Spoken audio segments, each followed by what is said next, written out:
Okay, good afternoon, members. Or should I just say afternoon, as the case may be. Welcome back. Welcome to those members of the public that have joined us. We are still in the middle of the Ottery paper set under agenda item 6. We're just about to start West Hill. So if you've come for the West End site allocations, there may be some time yet, so please do bear with us, but rest assured we are not going to dawdle through the agenda. With that said then, we come to West Hill. Do we want to do a little bit of an introduction for the benefit of members of the public? Very brief introduction. So West Hill, our woodland village, and you'll see on the screen a quite substantial number of sites that were submitted, rejected in officer recommendations, but you'll see 2 sites on the northern-ish side of the village that are proposed as allocations for development. Okay, thank you, Mr. Dickens. And I should have perhaps mentioned this over lunch, but just for the purposes of good order, we're going to take those 2 proposed site allocations first. So we will start with West 04, and we have registered first from the public, Mr. Philip Shaw.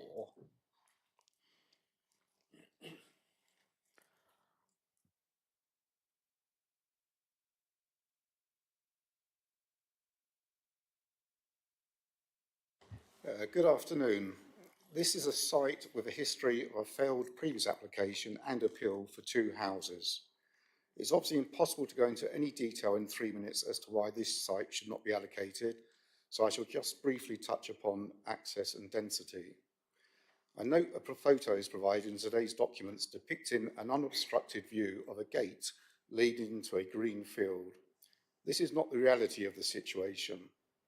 Perhaps the photos I have supplied on the planning portal can be shown on the overhead projector, as these give a more realistic picture.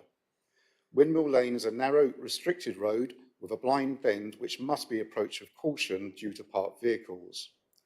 Highways state Windmill Lane, due to its geometry, creates a lower speed environment. This leads me to assume that in effect what highways are saying is that Windmill Lane is an unsafe road which requires navigation with extreme caution.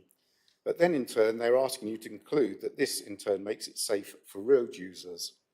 This is an absurd assumption, and the increased traffic on the lane will be an accident waiting to happen, especially when you factor in those who have no prior knowledge of it, such as courier drivers under pressure to meet delivery targets.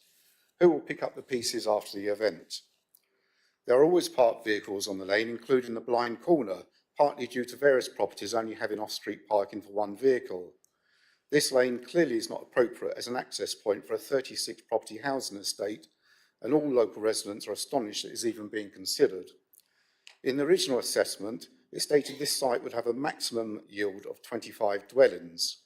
I would stress the word maximum, which is unequivocal. That was a starting point from which residents assumed they could consider the matter in the hope of reducing that number. The residents were perplexed by this and looking at the density in comparison to Windmill Lane. A formal application was submitted by the developer for 36 properties, who I assume thought they could totally disregard that initial assessment. There's a diagram in today's summary showing the empty field and surrounding properties on Windmill Lane. Perhaps again on the overhead projector we could be shown a diagram depicting the density of the estate proposed alongside the existing density. In a previous meeting today, this committee was asked how the initial assessment of the number of dwellings was provided for each site. The reply was it was generated by an agreed formula as part of the Housing and Economic Land Availability Assessment methodology. Can we please have an explanation of that formula as well as the specific calculation for this site? At the moment we have an increase from a maximum of 25 dwellings to 36, which is a 46% increase. Another resident has said to me, what is the point? It's all made up as they go along. So this is obviously giving out a very poor signal to the residents. I hope this committee will not endorse the higher figure, as that will leave the residents with their hands tied behind their back at any subsequent planning committee hearing. Any agreement to 36 properties would lead to a development which is totally out of character to its surroundings, which in this case would be the lane being used to give access. The maximum figure has already been assessed at 25. Please, Mr. Shaw. Formal planning application was submitted well over a year ago. There have been at least 3 sets of amendments and over 200 documents to date.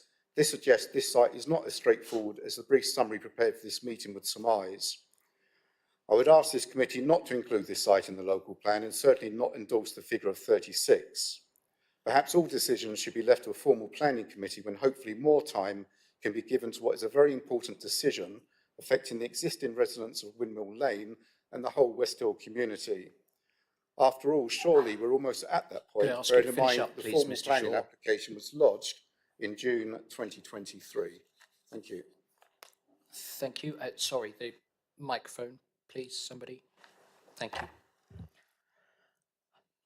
We come then to Ms. Catherine Nee from Collier Planning.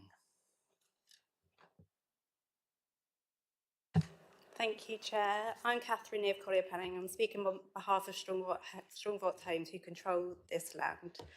Strongbourne supports the officer recommendation proposing the site to be allocated for residential development. The site is available for development. It is within a sustainable location adjacent to the settlement boundary of West Hill. It is of a size that means it could be developed quickly by an SME developer and would be capable of forming part of the council's 5-year housing land supply. The site is currently subject to an application for 34 dwellings, including affordable housing. The application was submitted following positive pre-application discussions with the council's development control officers, who concluded that the site would represent sustainable development and would deliver much needed housing. The site selection report identifies there is an opportunity to improve connectivity for the site by the provision of a pedestrian and cycle link into the site to the east, which is also proposed to be allocated. Strongbourne are committed to the provision of this link and are working closely with the applicants of the adjoining site to provide this. This link can be secured via planning condition and/or as a requirement of the allocation. Devon County Council have confirmed that there is capacity for the development in the local primary school, and financial contributions have been sought and will be made towards secondary provision. The site selection report identifies that the northeast edge of the site falls within a protective view in the West Hill neighbourhood plan. This actually amounts to a very small part of the site, which is proposed to be within an area of tree planting in the application layout. The landscape impact has been assessed as part of the planning application and concludes that the site is visually well contained by existing vegetation and buildings. Nonetheless, the proposals include new planting around the site boundaries to enhance existing vegetation and incorporate the development into the landscape. All other technical considerations have been agreed with the relevant statutory bodies, including highways and access, ecology and flood risk. South West Water have confirmed that there is capacity in the existing network for the supply of water and for surface water runoff to be accommodated within the public sewer.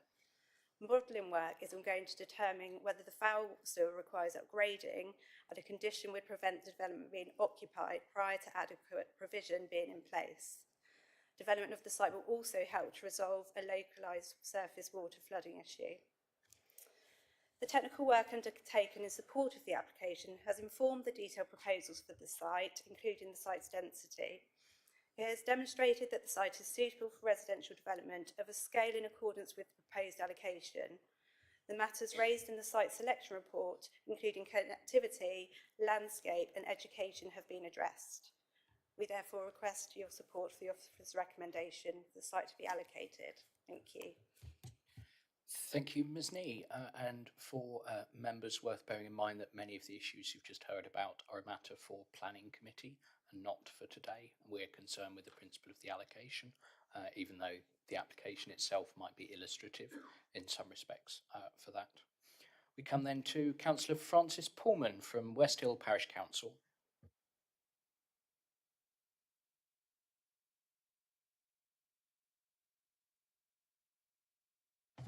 Right, thank you, Chair. This site, West 04, is outside the current built-up area boundary. And whilst it's appreciated there's a need for housing, a need for more housing, I think it's poor planning simply to squeeze more and more houses without the necessary supporting infrastructure into what's already an overcrowded area. In West Hill, the infrastructure is very limited. We have one convenience store, which itself potentially is under threat of development. which includes a very necessary and much used post office counter. We have an oversubscribed primary school. We've got a garage, which is essentially a repair shop, doesn't sell fuel, and we have the British Legion Club. There's a dentist, which is oversubscribed, is not taking new patients. For any other services, for shopping, for medical infrastructure, etc., the West Hill residents have to share the facilities of Ottery St Mary or go further afield to Honiton, Sidmouth or Exeter. Living in West Hill means being reliant on a car with all of the environmental downside that brings.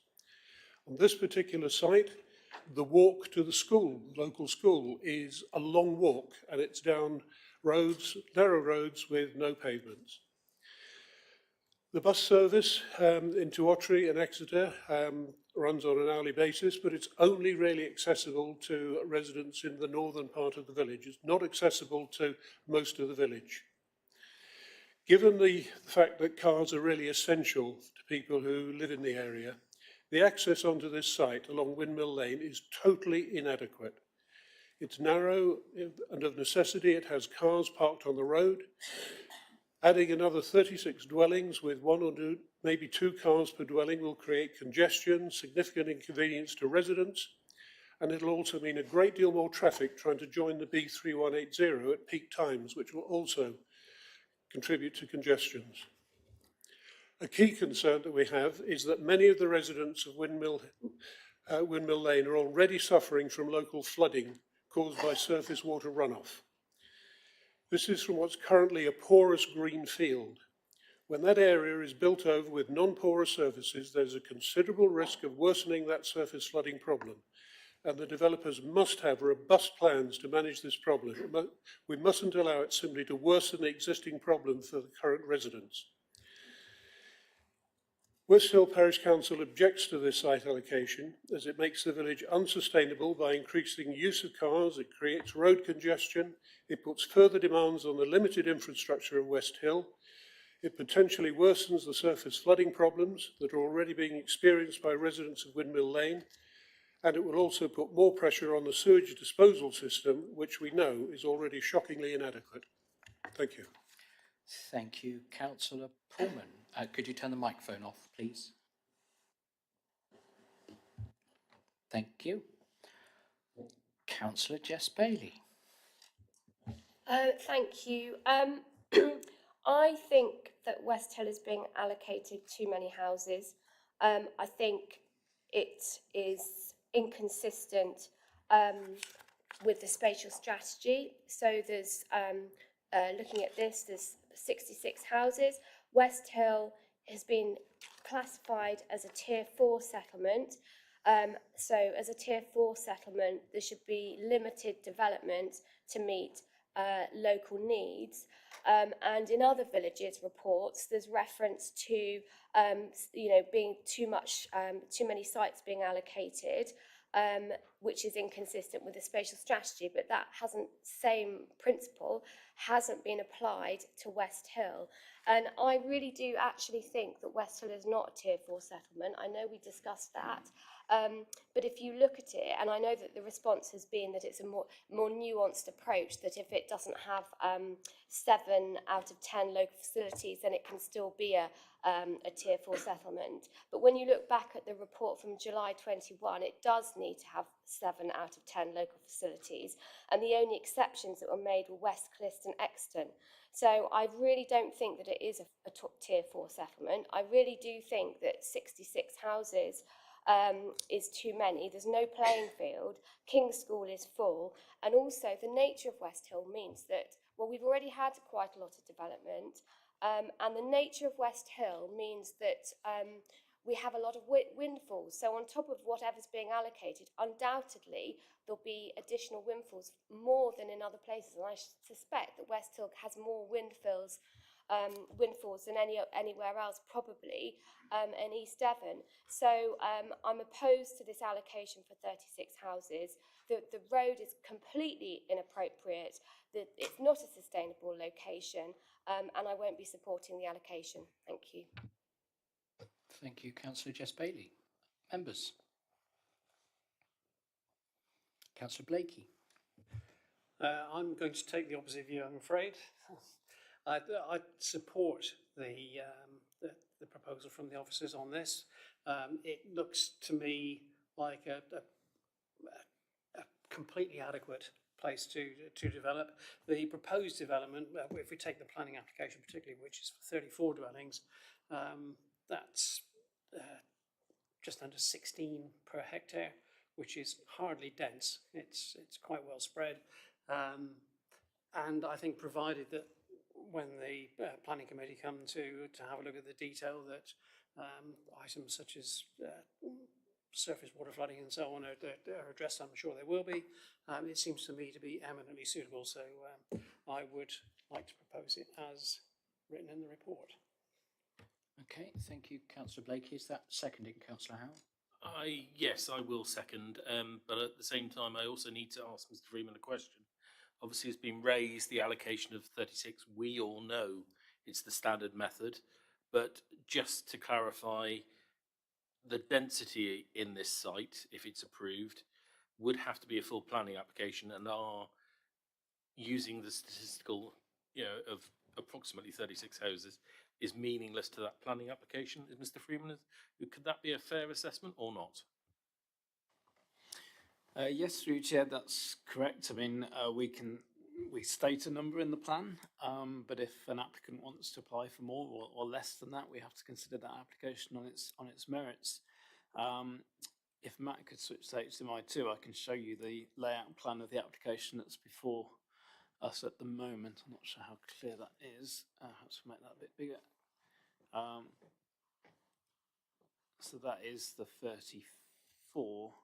I mean, I agree it's higher density than the surrounding area, but West Hill is very low density. And I think we've said at previous meetings about trying to make efficient use of sites that we're allocating through this plan. I don't see that a higher density here is going to harm the wider character of the area. The site's quite self-contained and well screened. In this case, this plan's showing 34, but I think you could easily get a further 2 on there by increasing the number of semi-detached units or reducing some of the car parking. I noticed a lot of the units have got a double garage and 4 parking spaces in front of them, so there is space there too. For a moderate increase in density to 36, I would suggest. Okay, thank you, Mr. Freeman. So we have a proposal validly made and seconded. Do any other members wish to speak? Councillor Fernley. Thank you. So we are looking there and we've got the other site, is that 18 next door to it? Do we want to consider them together? Or is it, or they're already being considered together? So I think I'd be right in saying the policy allocation would be written to group the 2 sites together. And I think I'm right in saying when this came to planning committee some time ago, provision was made there for a pedestrian link between the 2. Yes. Looking at people who I'm assured yes, but Mr. Freeman might have more insight.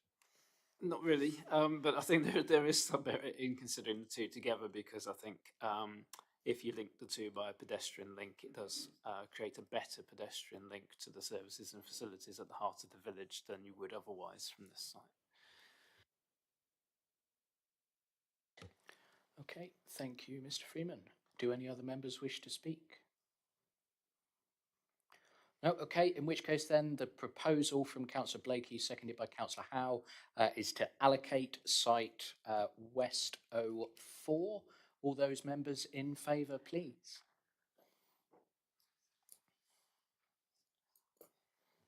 I count 11. Yep.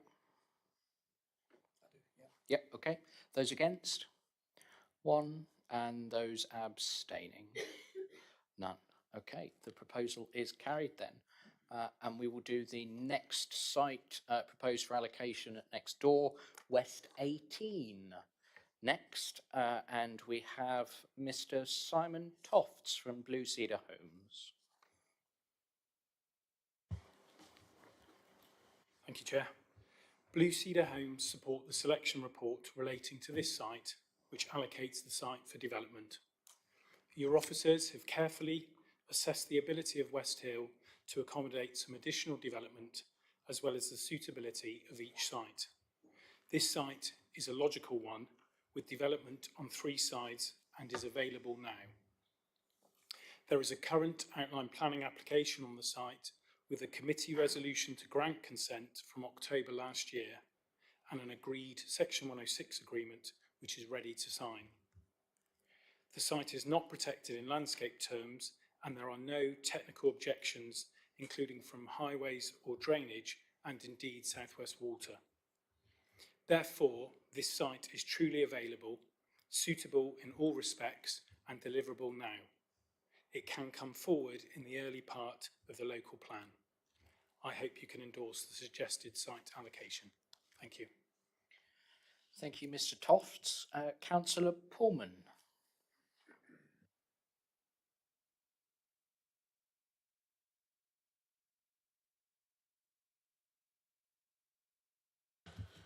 Thank you, Chair. I'm fully aware and appreciate that this site has been recommended for planning approval, subject to certain conditions and a Section 106 agreement, despite the fact that this site is outside the current built-up area boundary. In my comments about the previous site, West 04, I expressed concerns shared by a number of residents and by the council that squeezing more and more houses into the village puts further demands on the stretched infrastructure of the village. It will result in an increase in car journeys, which is contrary to everyone's aspiration to reduce car dependency. The nearest bus stop for this site is on Ben Darroch Road, which is quite a hike from this area along unlit roads with no pavement. The walk to the school from this site is also along difficult roads with limited lighting. Given the residents will be reliant on cars, the road access to this site is difficult through narrow winding roads, and an increase in road traffic is going to cause congestion at the double roundabout on West Hill Road. And given that there are no employment opportunities in West Hill, it does mean that new residents will probably be commuting to Exeter or Honiton, thus increasing road usage within the village and also at the junction between West Hill Road and the B3180, which residents frequently complain about as this junction is being very difficult and quite dangerous, and increasing the volume of traffic here is a risk. The residents adjacent to this area have expressed concerns about the flooding due to surface water runoff from the site and from underground springs. And over several years, residents have been contacting Blue Cedar Homes, the Parish Council and the District Council trying to resolve this problem of surface water flooding. And these existing problems are going to be exacerbated. Perry's Gardens and Eastfield Gardens suffer from it at the moment, and further development, resulting in replacing greenfield porous land with non-porous hard surfaces, is going to aggravate this situation. There has to be a more robust system to deal with drainage if this development is to go ahead. In a similar vein, South West Water has a pretty shocking record of raw sewage discharge into rivers and the sea, resulting in people being advised not to swim in Exmouth earlier this year. And if we keep putting more and more houses into little areas without ensuring that the basic infrastructure is actually available to deal with it, then we're going to make the problem worse. Simply claiming this is someone else's problem is not good enough. We all know that the problem exists and we need to resolve it. So the council, Parish Council, does not agree with the allocation of this site for further development. Thank you. Thank you, Councillor Pullman. Coming into committee then, Councillor Jess Bailey. My comments really are follow on from Councillor Pullman and the comments that I made in relation to the previous site. West Hill's being incorrectly treated as a Tier 4 settlement, and it shouldn't be. I don't believe it is sustainable. I believe it will generate a significant amount of car use. I know that the Planning Committee has already resolved to grant approval subject to Section 106, but I still have concerns about it. I think it will have a detrimental impact, and I don't believe that East Devon is complying with its spatial strategy, because actually West Hill's getting nearly 10% growth, which is more than many other places, including some of settlements higher up. So I think there's going to be a danger that when we get to examination, our plan there may be issues with our plan because we've got a spatial strategy, but we are not actually complying with it. And this is a classic example in West Hill where it's disproportionate, it's not meeting local needs, it's going beyond that. Thank you. Thank you, Councillor Bailey. Councillor Howe and then Councillor Young. Yeah, I'm happy to propose this, and I can remember the discussion when we approved this at Planning Committee. And it is exactly that. We do need to put these two sites together because we could only ask for the footpath to go to the edge of the boundary on this site. And to make it work, it needs to go completely from northwest on site 04 to southeast corner on West 18, what we're looking at now, to make a sensible link, makes the bus service sustainable and easily to get to from both sites, and also the route to schools and everything else to work. So I do ask that officers take that into account and make sure we get a footpath through both sites, linking them, so we get that lovely connection. Other than that, I'm afraid, all the other things are no different from any other site, and I see no difference in that respect. So happy to recommend officers' approval. Thank you, Councillor Howe. I'll look for a seconder. Councillor Young has had his hand up a while. Yes, I will second that. And just to comment on the sewage issue that was brought up by one of the speakers, I would hope that Grampian orders would be attached to any site that has got a problem with sewage. Thank you. But that would be at the time of a planning application, obviously. Okay, thank you, Councillor Young. Do any other members wish to speak on this site? No? Okay, in which case then the proposal from Councillor Howe, seconded by Councillor Young, is to allocate site West 18. Those members in favour, please. 11. Okay, those members against? 1, and those members abstaining. Okay, that allocation is carried forward then. Okay, reverting slightly back to the original running order, we'll come now to site West 01, and I have Councillor Pullman to speak.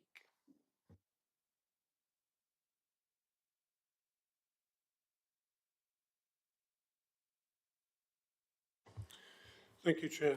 I recognise that this committee's got a huge task in front of it at the moment, and I do not propose to make the problems worse by responding to every one of the site allocations being proposed that have been rejected by the planners. We agree with the views of the planners on these sites, so I won't be speaking on any of the others, apart from West 20, when that comes up.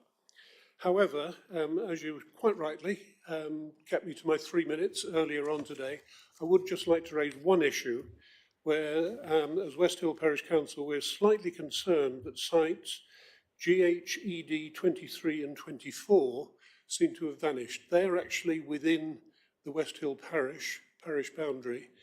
They weren't recommended for allocation previously, but suddenly they've disappeared off the radar screen. So we just wonder what's happened to them. We're particularly concerned because in one area, the quarry, a great deal of activity has been taking place very recently and some very expensive looking work is being done.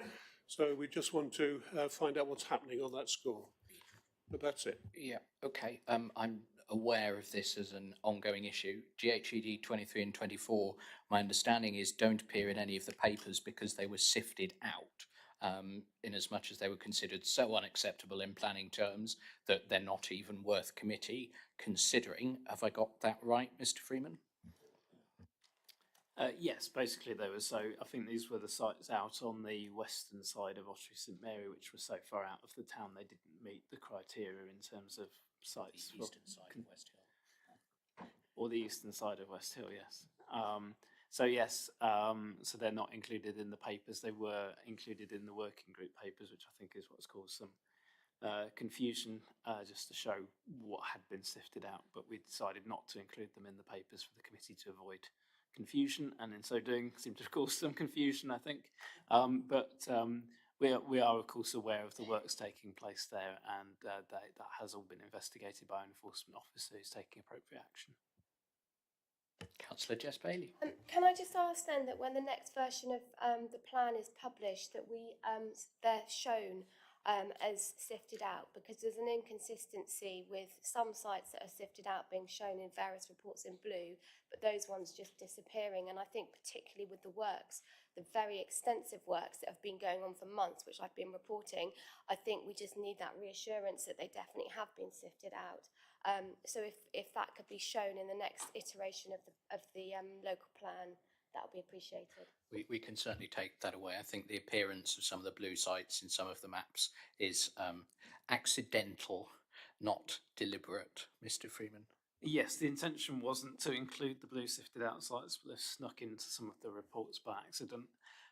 We wouldn't show sifted out sites in the Reg 19 version of the plan. Obviously, we'll only be showing the sites that are actually to be allocated in the plan itself, but there's no reason why in covering reports we couldn't potentially show the sifted out sites if that's members' wish. Okay, thank you, Mr. Freeman. Coming back to West 01 then, did any members have any comments to make on this one?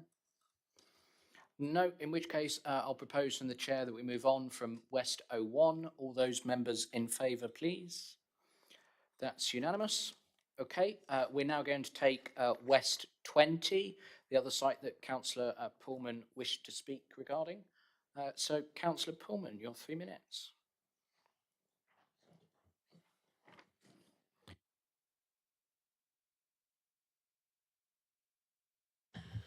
Thank you, Chair.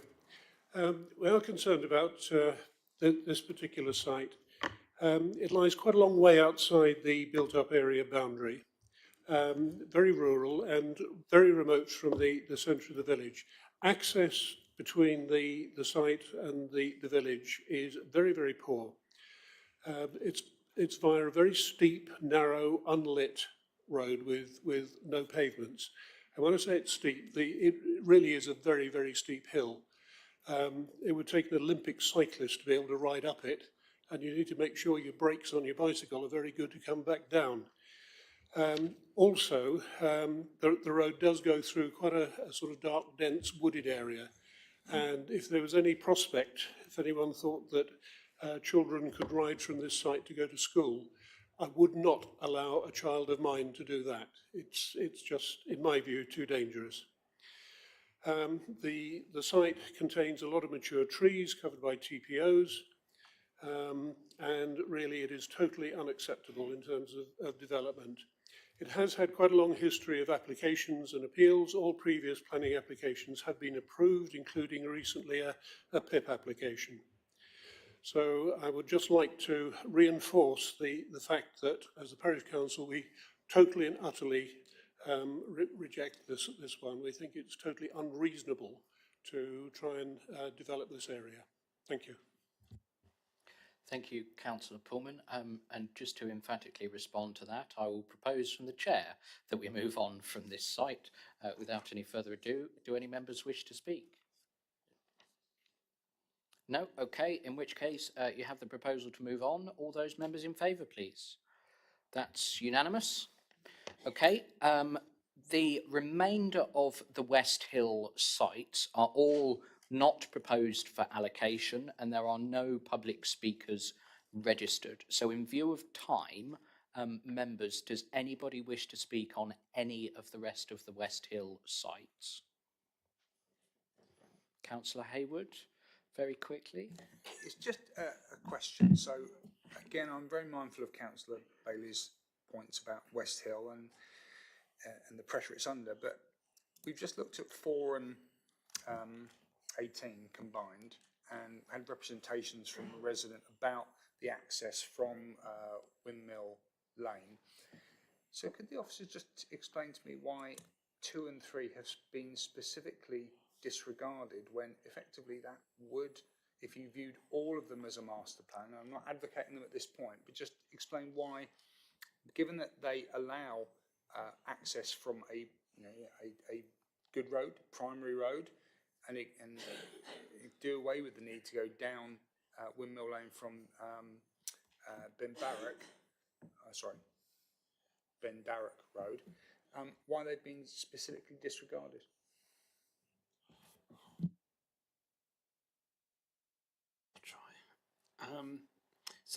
I mean, I think I'd start by saying I think we feel that Windmill Lane is an appropriate road to serve further development, despite what the public speaker has said. It is a reasonable width and has a footway down certainly most of its length, and I think the Highway Authority agree with that. I think the reasons for rejecting those two sites, primarily in terms of two, I think it talks about the scale of growth in this location, and fundamentally that the two sites you've now agreed to allocate are the better sites, more centrally located, closer to services and facilities, with better opportunities to link through to them. I think beyond that, it comes down to sort of the scale of growth and development you'd be looking to put at West Hill in terms of two. I think scrolling through to 4, it does talk about difficulties in terms of highways access as well. I think that's a different access point, isn't it? This is 3 rather. So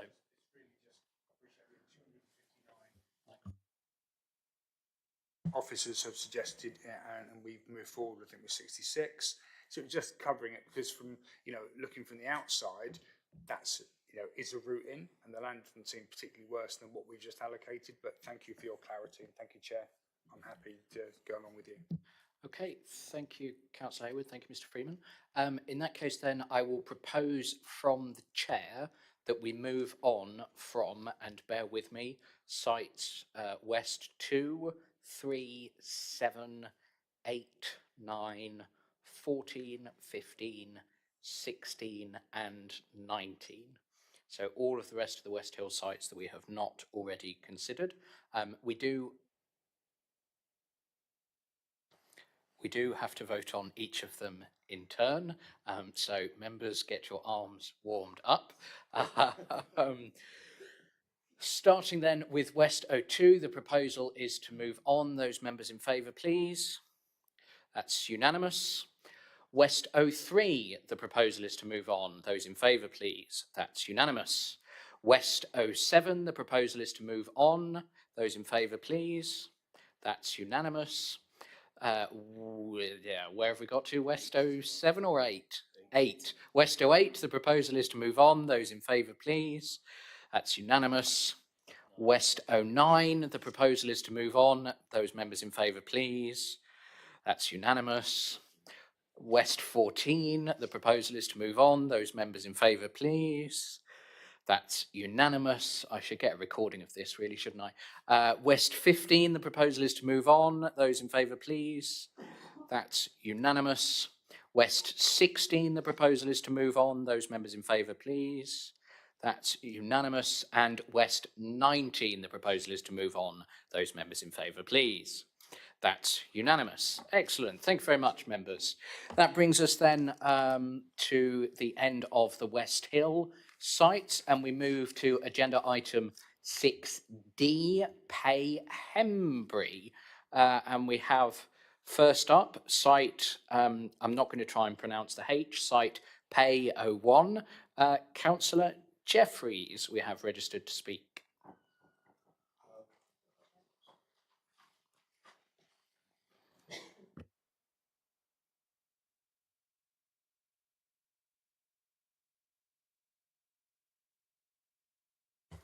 Afternoon, Chair. May I, from the scheduling, I actually only want to speak on sites 3A. That's fine.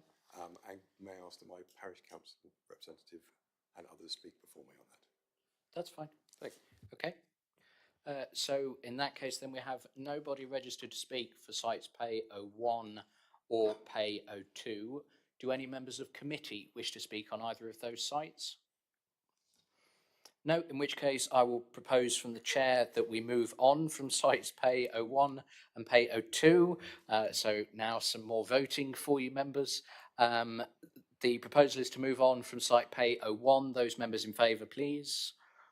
That's unanimous. And the same again for Pay02. The proposal is to move on. That is unanimous. Okay. We then move to site Pay03, which is, for members to note, split in terms of its recommendation, where 3A is recommended for allocation, 3B is not, and we have an objector to 3A, Viv Game.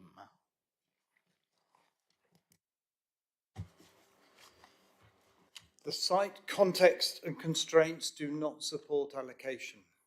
Not my words, but from a 2022 East Devon District Council assessment of this site. In 2 years, nothing has changed, except demands on the village infrastructure. The local sewage treatment plant is overwhelmed on more than half the days of the year, and the single track road to Payhembury has become more and more clogged as the size and number of vehicles increase. This proposed allocation lies outside the local neighbourhood plan area. The number of houses proposed on 3A is 15, but everyone knows that once a developer has provided access and services, it will not stop there. We're told that the whole of Site 3 could accommodate up to 70 houses. Payhembury could not sustain that. Ours is a village in balance, and what would upset that balance is a development on a greenfield site, known in the area for its abundance of flora and fauna, where there is already a significant housing development on Payhembury Site 01, despite it being rejected as an allocated site previously. In fact, they're already building 9 houses on that site. So returning to 03A itself, it's a greenfield site, plenty of mature trees, some over 100 years old, 2 ponds, rich in biodiversity. It also contains a runoff network from a septic tank and Japanese knotweed, which would somewhat hinder a house sale. Under the Environment Act of 2021, East Devon District Council is seeking a biodiversity net gain of 10% from any development.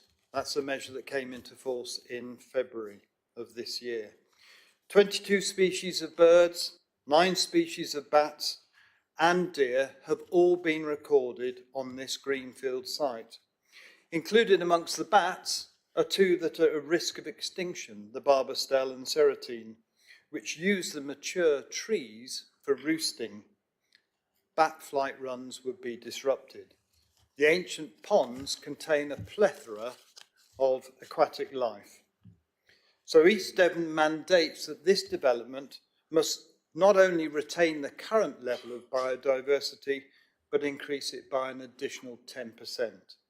It's difficult to see how this development could possibly comply with that requirement, as it rips into an interconnected ecosystem.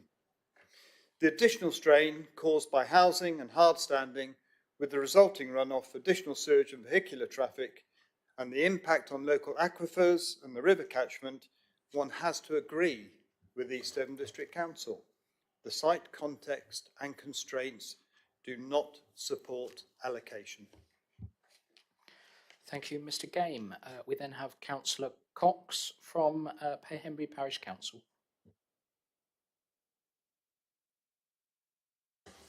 Thank you.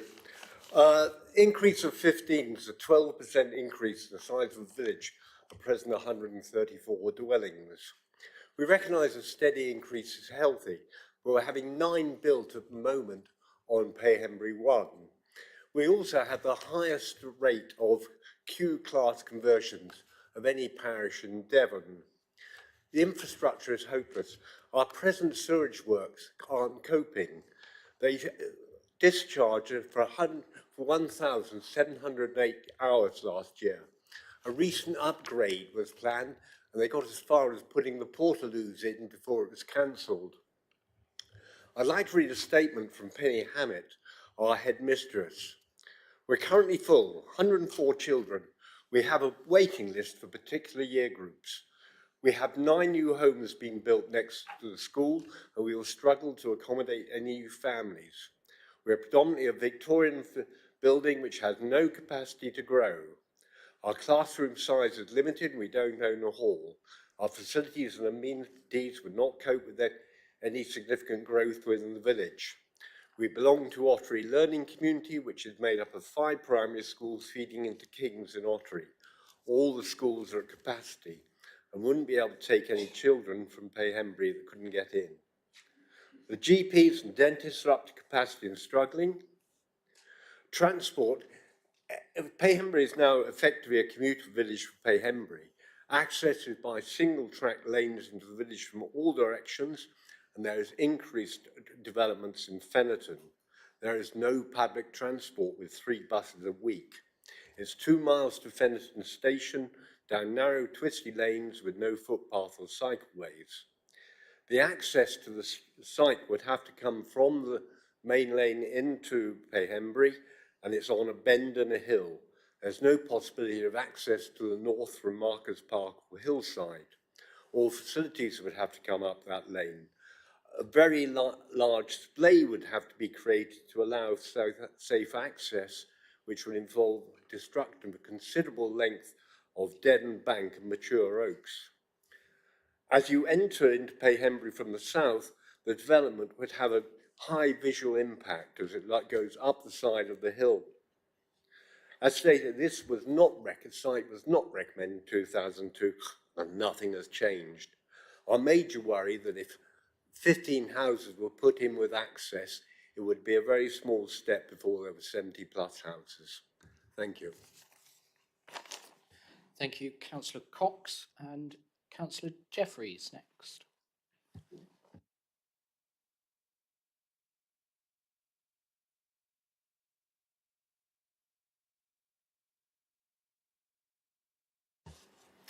Right. Just to say, Councillor Cox has just said that very well. So to save repeating all of that, I think a lot of what he's just said is thoroughly reasonable. The access to Payhembury down single track lanes means that all traffic will be funneled through those, and there are increasing stresses on that from other developments in the area. I just wanted to highlight a couple of things in terms of planning.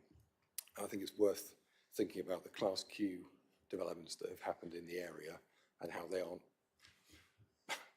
they're permitted development, so there isn't any planning for them to happen. They all happen as windfalls. So this area has taken a lot of windfalls in terms of that. And I believe that doesn't have an element for affordable housing. So we've got a slightly skewed situation out in the rural areas where these Class Qs are going through, but there isn't the same level of affordable housing being delivered at the same time. And on the infrastructure of sewage, I believe Payhembury may be one of the worst in East Devon, if not. I'm not sure, Chair, if you can confirm that. Is it? It's the top of the tree, isn't it? I believe it is the worst in East Devon, yes. Which isn't an accolade you want.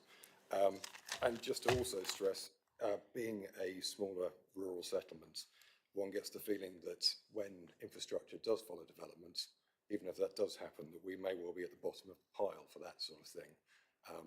And this summer has highlighted that with works starting for something that obviously needs to be done years ago, and then being cancelled at the last minute for higher priorities.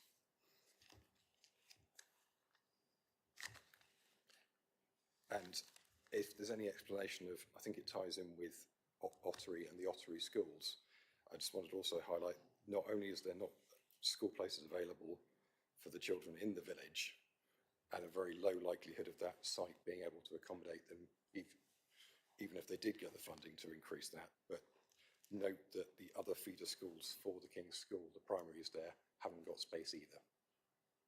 So I'd like to see that looked at before we could possibly think of increasing houses here. Thank you.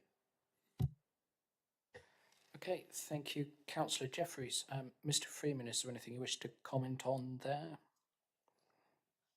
You can say no. Okay, in which case then we come into committee. Councillor Hayward. Thank you, Chair. I'm going to propose that we move on from this site. I don't think it's appropriate.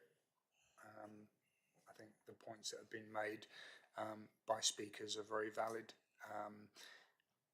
I struggle to see, and I appreciate there is a methodology and a hierarchy, But when we've considered villages such as sort of, Charnstock and Hortchurch and others, for me, Payhembury is just so small. I can't conceivably see how it gets into tier 4. Appreciate there's this methodology, but I think with the development they're having, I think another 15 is just a bridge too far for Payhembury. So I'm happy to propose. Actually, I'm not happy. I'm reluctantly proposing that we move on for this site and we just don't do any more here. Thank you. It just clarifies that move on from A and B. Yes, move on from both. Okay, thank you. Councillor Blake, is that to second? It is, yes. I think that Councillor Hayward has nailed it. It is not appropriate. Okay, do any other members wish to speak?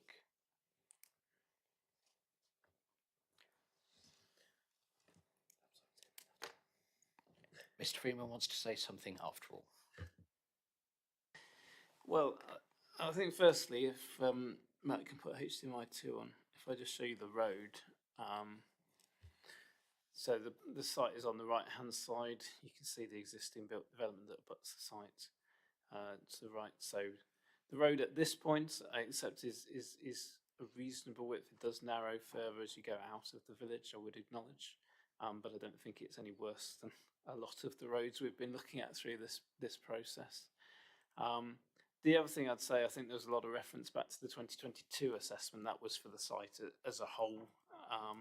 And I think the site as a whole, we would agree isn't acceptable, but we've deliberately split the site and looked at this A part of the site, which more closely adjoins the existing built form.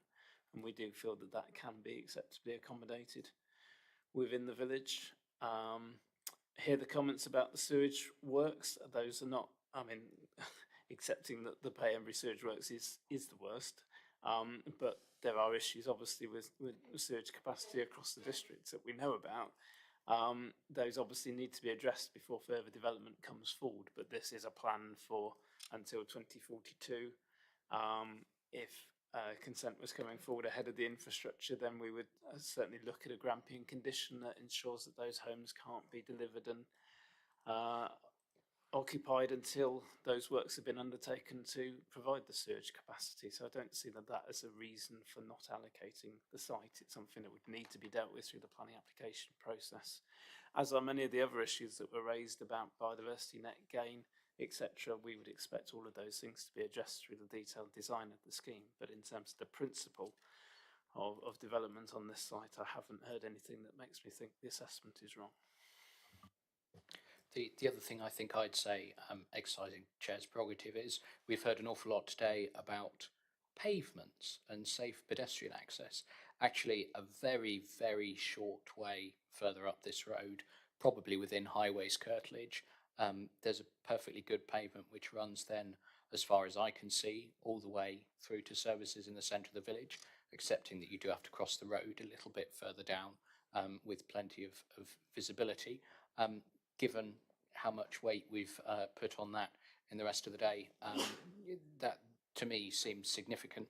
The other thing, the other concern I would have, and I'd be grateful for some insight from Mr. Freeman on this, is Payhembury is identified as a tier 4 settlement, and in the same vein as the discussion we had about Hortchurch last week, I'd be concerned that if we didn't allocate anything in Payhembury, we'd be undermining our own spatial strategy in terms of saying that service villages, tier 4 settlements need to take some.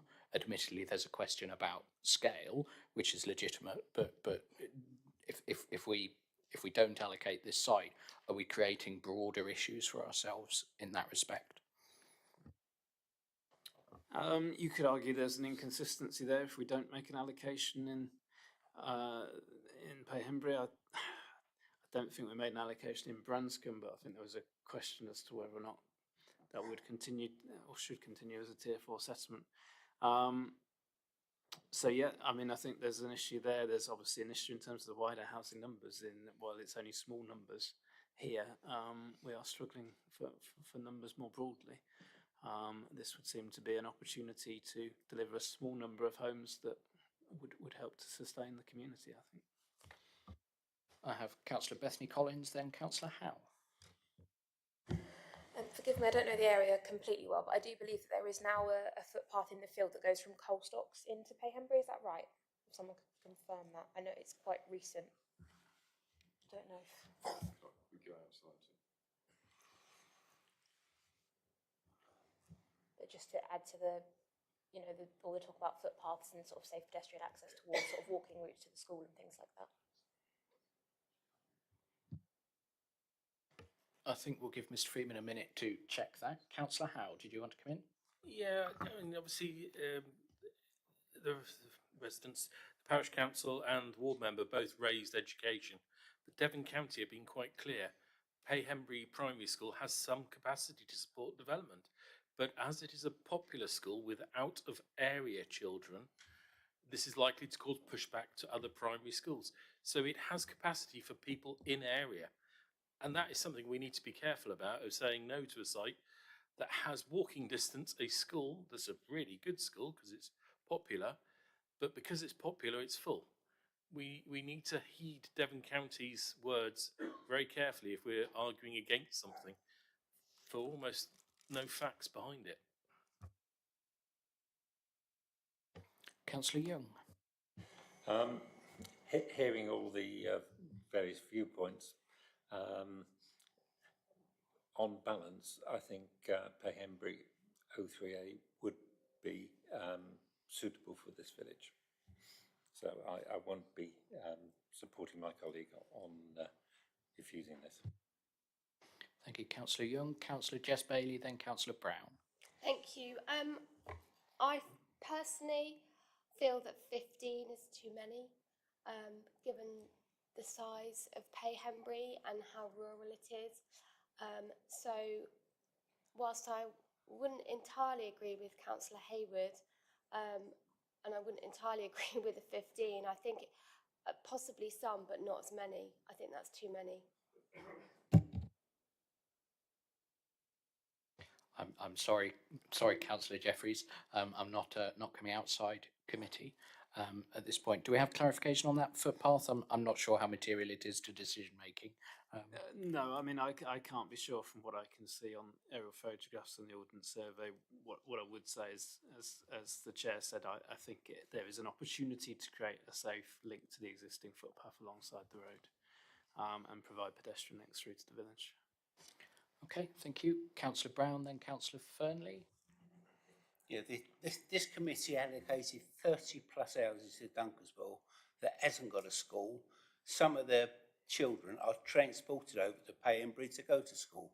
So I can't see how there can be any arguments there. Thank you, Councillor Brown. Councillor Fernley.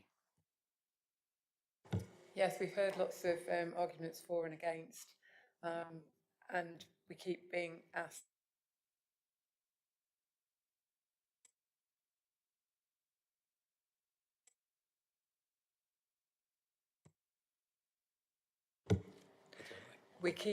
being asked that we need to be building houses in villages so that the villagers don't die.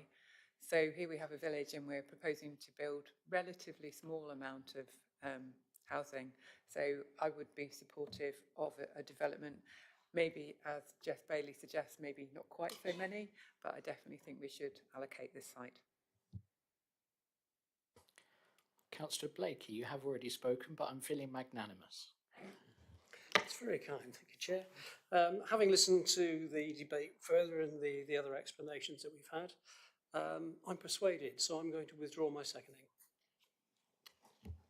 Okay, that doesn't happen very often, but there you go, the power of debate. I will look for another seconder for Councillor Hayward's proposal. Councillor Levine is going to second. Do you wish to speak, Yehudi? Nothing exciting to say, sorry. Okay, thank you. In which case, I think we will go to a vote on the proposal to move on and see what happens, as that is the substantial motion in front of us. So the motion from Councillor Hayward, seconded by Councillor Levine, is to move on from, we'll start with 34A. All those in favour, please. That's 3. All those against.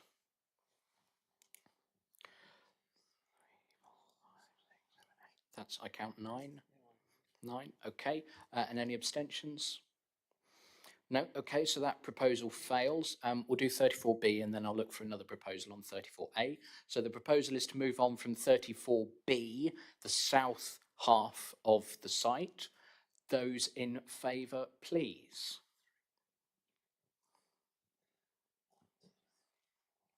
Sorry, did I say 34B? I meant 3B.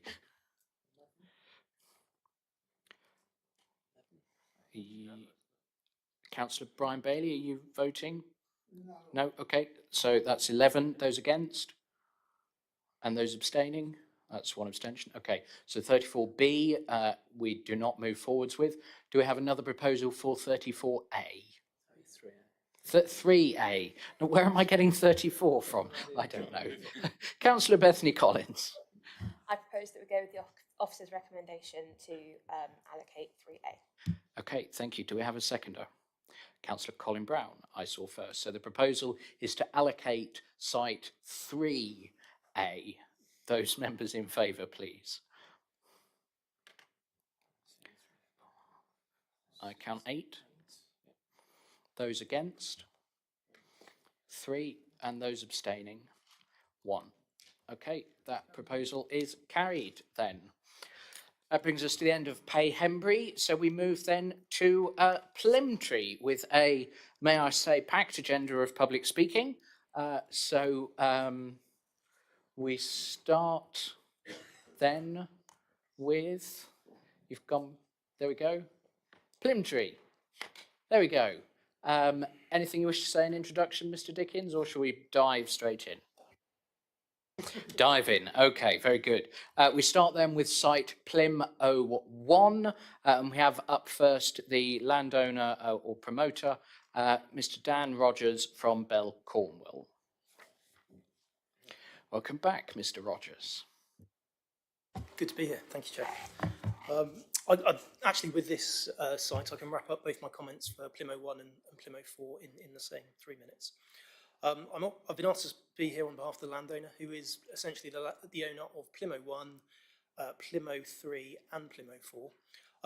With regards to parcels 01 and 04, we respect the officer recommendation, recognise that Plym 03 is the more appropriate location for allocation and would fully support that.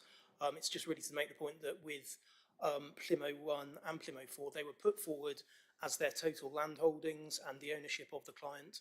But ultimately, if required for housing number purposes, then much smaller parcels of allocation could be made available. For example, with regards to Plym 04, sorry, I digress slightly, but for example, that southern parcel of land could be allocated rather than the whole site to ensure there's no coalescence with Norman's Green to the north. And the same could apply for Plym 01. Now, ultimately, Plymtree is a location, I think, suitable for an allocation. Planning inspectors have previously said it's a sustainable location, given the facilities that are in the locality, including the village primary school, the community shop, the village hall, the pub and the play area, and the recreation field. And obviously that work is supported by officers and the evidence base, which puts Plymtree as a service village. Therefore, yeah, reasonable to provide an allocation in Plymtree, and Plym 01 and Plym 04 or any part of those sites are available if members and officers require its allocation. Thank you. Thank you, Mr. Rogers. Councillor Vellicott from Plymtree Parish Council. Have I pronounced that right? Yes, you did perfectly, thank you. So Councillor Vellicott speaking on behalf of the Plymtree Parish Council in respect of Plym 01. The Parish Council supports the officer's recommendation not to allocate, but this is based on the size and the scale as well as the basis that the site extends into open countryside and visually does not relate well to the village. I do have more to say on Plym 03, but that's it for now. Okay, thank you. Councillor Jeffreys, anything to add? No? Okay, in which case we come into committee. Members. Resounding silence. Councillor Jess Bailey. I'm happy with the officer's recommendation. Is that a proposal? Yes. Okay, Councillor Davey, you seconding? I am. I'll leave it at that. Very good, thank you. The proposal from Councillor Jess Bailey, seconded by Councillor Davey, is to move on from site Plymouth 1. Members, all those in favour, please. Okay, that's unanimous, thank you. We come then to site Plym 03, and we have up first an objector, Mr. Stephen Hobday. Thank you. Site 03 currently has an application for outline planning permission for up to 30 houses. This application has generated a significant number of objections in the planning portal, which include concerns about 1, road safety. The proposed access to this site is on a bend at the bottom of an incline with very close proximity to the school. This approach is in part a single lane, and vehicles frequently must reverse down the incline to allow the opposing traffic to pass. The proposal is for up to 30 new houses, many of which will be substantial detached properties, of which we already have good stock in the village. These are likely to have multiple occupancy and high car ownership. The likelihood, therefore, is that a minimum of 60 additional vehicles will be negotiating this pinch point, which will inevitably have an impact on the safety of children, dog walkers, cyclists, horse riders and other vehicles. In addition to this, construction traffic will initially be high volume and large in size, and this will further compromise safety in this area. Secondly, flooding. There have been numerous events of flooding around Pencepool cottages, which are below the proposed development. The proposed attenuation pond may mitigate some of this, but could be a safety risk to children, particularly as it is sited next to the proposed village green. Thirdly, sewers. In 2022, the sewer storm overflow at the Green End Lane plant spilled 42 times for a total of 422 hours, which is equivalent to about 18 days non-stop. There is another sewer storm overflow near Pencepool Farm, which overflowed 18 times for a total of 14 hours in the same year. The sewerage infrastructure clearly struggles to support the existing population, so what effect will the development of a large site such as this have? The source of that data was from a BBC News report on the 31st of January 23 in the Science and Environment section. Fourthly, sustainability. An application for development in the village in 2014 was rejected as Plymtree was not considered to be sustainable. What has changed? We have minimal public transport, a community shop that is at risk of closure, poor access, including a ford that floods regularly in the winter, and limited infrastructure from utility providers. The proposed scale of development for Site 03 would add pressure to an already under-resourced village. It is unfortunate that this is being pushed forward without consideration of the developing neighbourhood plan, the output of which will represent the views of the community and the types of housing needed to support young people wishing to stay in Plymtree and elderly residents wishing to downsize. Could I ask you to wrap up, please, Mr. Hobday? Certainly. We must assume that the final decision on site allocation will be made with due diligence and process rather than exploiting an existing application in order to expedite support to the government's new housing quotas. Thank you. Thank you, Mr. Hobday. I then have a supporter registered. They are rare, but they do happen apparently. Mr. James Percy. Hi. Plymtree is unusual. We've got a good range of facilities, but they're underused. Our school isn't full. Our village shop, every committee meeting, we need more volunteers. Growth will enhance our sustainability rather than overloading it, like we've heard on a lot of other applications. We own a few of the sites that are proposed, but this one is clearly the one that offers the most to the village. It's got access points for pedestrians on all sides, so it links the shop, the school, the pub, the playing fields, the village hall, very neatly, very easily, and actually enhances road safety because you can walk around the village in a more safe fashion. And as it's been a long meeting, I will leave it at that. Thank you. Thank you, Mr. Percy. Just to clarify, are you the landowner for this site? Okay, thank you. In which case, I'm going to take that as having been the landowner or developer's slot, because otherwise we're being a little bit unfair then, I think, in giving hearing to the owner. So we're going to come then straight to the parish. Sorry? It wasn't clarified with me, so I'm sorry. I think that's a fair approach. I understand. We are going to come then to Councillor Velicott.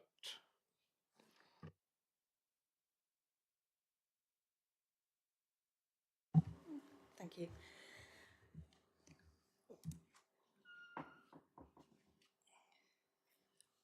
The Parish Council does not support the officer's recommendation to allocate at the size and scale of the development proposed. As noted in the report, Plymtree is classified as a service village, and the draft plan policy provides for limited development to meet local needs. By way of a background, the Council has over the years consulted with the electorate for Plymtree on development, including a town hall meeting relatively recently to discuss planning applications for Site 3. These consultations have consistently shown support for small and sustainable development, primarily through infill to incrementally increase the housing stock and support affordable housing for local families. There are significant concerns over the suitability and scale of the proposals, especially around the lack of suitable supporting infrastructure, as highlighted in the Parish Council's response to the recent planning application for Site 3. As with other local parishes, access is along single-width rural lanes and sewage treatment is already at capacity. Car routes to Clumpton and the M5 would route through the village, and highway capacity and safety is an area of concern. Flooding is also an issue, and with ice in winter, and when flooding occurs, many of the local roads become impassable. As noted previously, there is support for small development, and lower density of development would be supported. However, when viewed in light of the current population of approximately 625 residents, 30 homes could lead to an increase of up to 20% of the population. In summary, the Parish Council does support the need for small and sustainable development, but has significant concerns over the suitability and scale of the proposed allocation to Site 3. Thank you. Thank you. Councillor Jeffreys.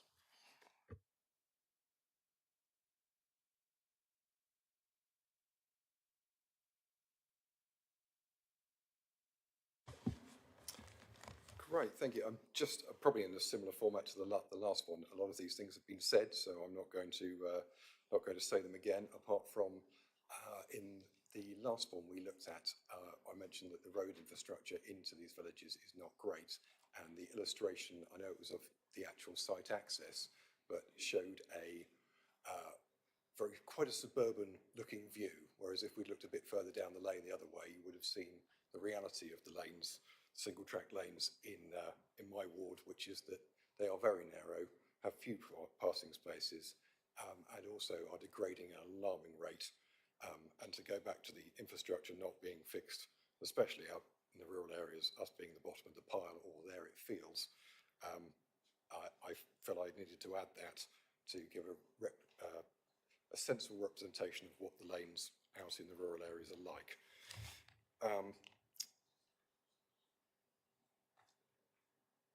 I agree with the Parish Council in terms of scale, and actually the numbers that were just mentioned of a population of 625 is the population of the parish, whereas Plymtree itself, and I did this by doing a tot-up of the houses I could see on the map, is under 150 dwellings. So when we're looking at a figure of 30 new dwellings, it's a much bigger percentage increase and will definitely change the character of the village. So I come with a proposal that a more appropriate number of buildings for this site would be 15, which would be more in line with the percentage increases we've seen in other allocations in other parishes and or villages. And I would be remiss not to mention the sewage, but again, I have to set similar reservations about whether we're going to ever reach the top of the pile in terms of having our sewage fixed. And although Plymtree doesn't have the top spot like Payhembury. It's quite a long way up there in the league tables of number of hours of discharge in East Devon. Thank you very much. Thank you, Councillor Jeffreys. I'm not sure it's necessarily been mentioned this afternoon yet, but just to note that in the event that there are genuine issues with these sewage systems, liberal use of Grampian conditions, I expect would find support at Planning Committee. We come into committee then, and the first hand I've seen is Councillor Brian Bailey. Thank you, Chair. It's just to, if you'd be kind enough to follow up on your remark we've just made. Now, if the site has been allocated with Grampian conditions, do the properties on that site still count in our overall total, or are they invalidated? So the Grampian condition would be at planning application stage, not at allocation stage. So we wouldn't get, it would, potential infrastructural constraints like sewage would factor into when those numbers go into, when the housing numbers from a site goes into our overall calculation. So they'd affect our housing trajectory, but it wouldn't have any bearing on the total numbers. They would still count. Thank you, Chair. I then had Councillor Jess Bailey, then Councillor Hayward. Thank you. I do think 30 is too many. I mean, just looking at the map with the houses that you can see, I mean, it's a huge proportion of what's there. And I think from a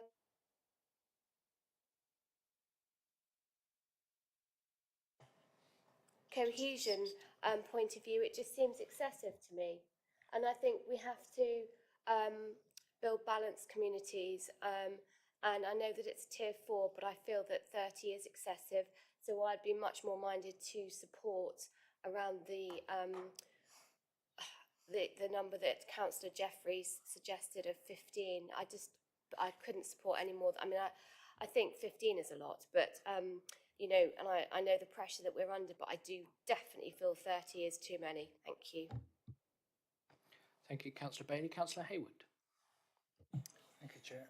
The first part is just a very brief reflection. A comment was made earlier about why sometimes we agree this, and then 10 minutes later we agree something else, and there's some inconsistencies. And I suppose it's a reflection from my point that over 6 strategic planning meetings with thousands of pages of data and applications or allocations in front of us, it's not possible to be entirely consistent, because some sites have pavements, some have trees, some have bridges, some have footpaths. And so we just, personally, I have to view each one of these essentially with a sense of self and a sense of place, for knowing the place in itself. And some parts of East Devon I know better than others. Another comment earlier was, well, you know, why are you even considering this? Well, you know, we have the site owner here. The site owner has decided to stick 3 green fields into the mix. And what's the appeal of turning a green field into something worth 12, 15 million pounds? I don't know. But on this, I entirely agree with Councillor Bailey.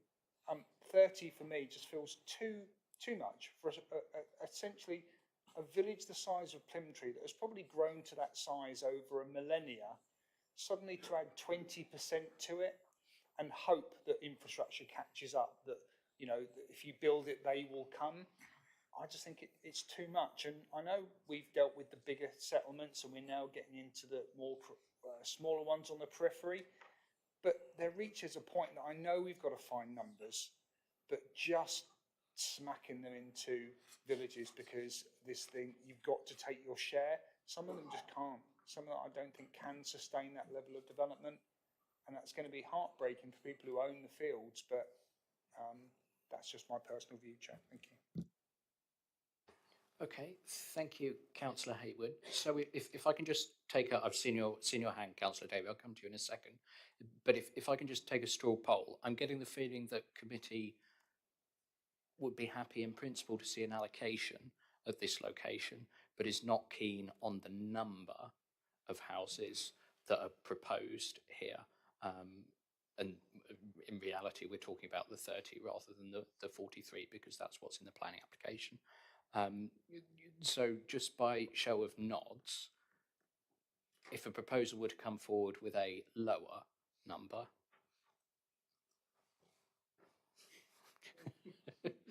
Or Chair, perhaps, you know, like we've done with other sites, partition the site off and said, you don't need to go. For example, Plymtree, you know, you've got a building line that goes north of that large building in the centre of the picture.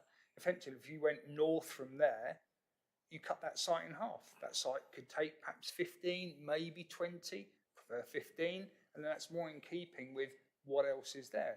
But you've gone here, we have this issue, the same as we do with lottery, you're going well beyond the established boundary of the village, and you're going into where, you know, the one or two detached properties are on the outskirts. So for me, it's still a move on, and at the move on stage, the applicant may well come back and say, actually, okay, I'll cut that in half and we'll go for 10, go for 15, we can make a decision on it then. I'm going to make a proposal and we'll see whether it flies, just because I've been whispering to Ed about how we move on with this one. So I'm going to propose that we ask officers to go away and look at what area we would be allocating on the basis that we allocate 15 houses for this site. So I'm saying let's make an allocation here for 15 houses, but let's get officers to go away and draw an appropriate boundary to come to us in the Reg 19 plan. So that's my proposal. If that makes sense, if we're happy with it, on my left. Yes, Chair. Happy to take it away and look at that. Allocate 15 and then officers can confirm the boundary for that allocation at a later date, accepting that it will be some sub-part of this site, probably towards the eastern end because that's where the access is, I would imagine. But if we're happy with that, okay, are we all clear what that proposal is?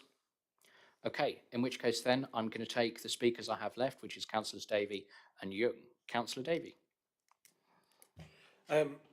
Just on the subject of affordable housing, if you had this come forward as smaller applications, it could be quite possible for you to have 30 houses allocated in the village with absolutely no affordable housing by splitting it into 3, 4 applications, all of less than 10 houses, none of which would have any liability for affordable housing. I think I'm correct in saying.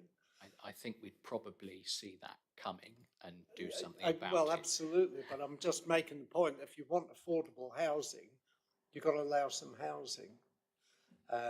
So if we reduce the number of houses, we get fewer affordables out of it as well. But that may still be enough for the village to cope with.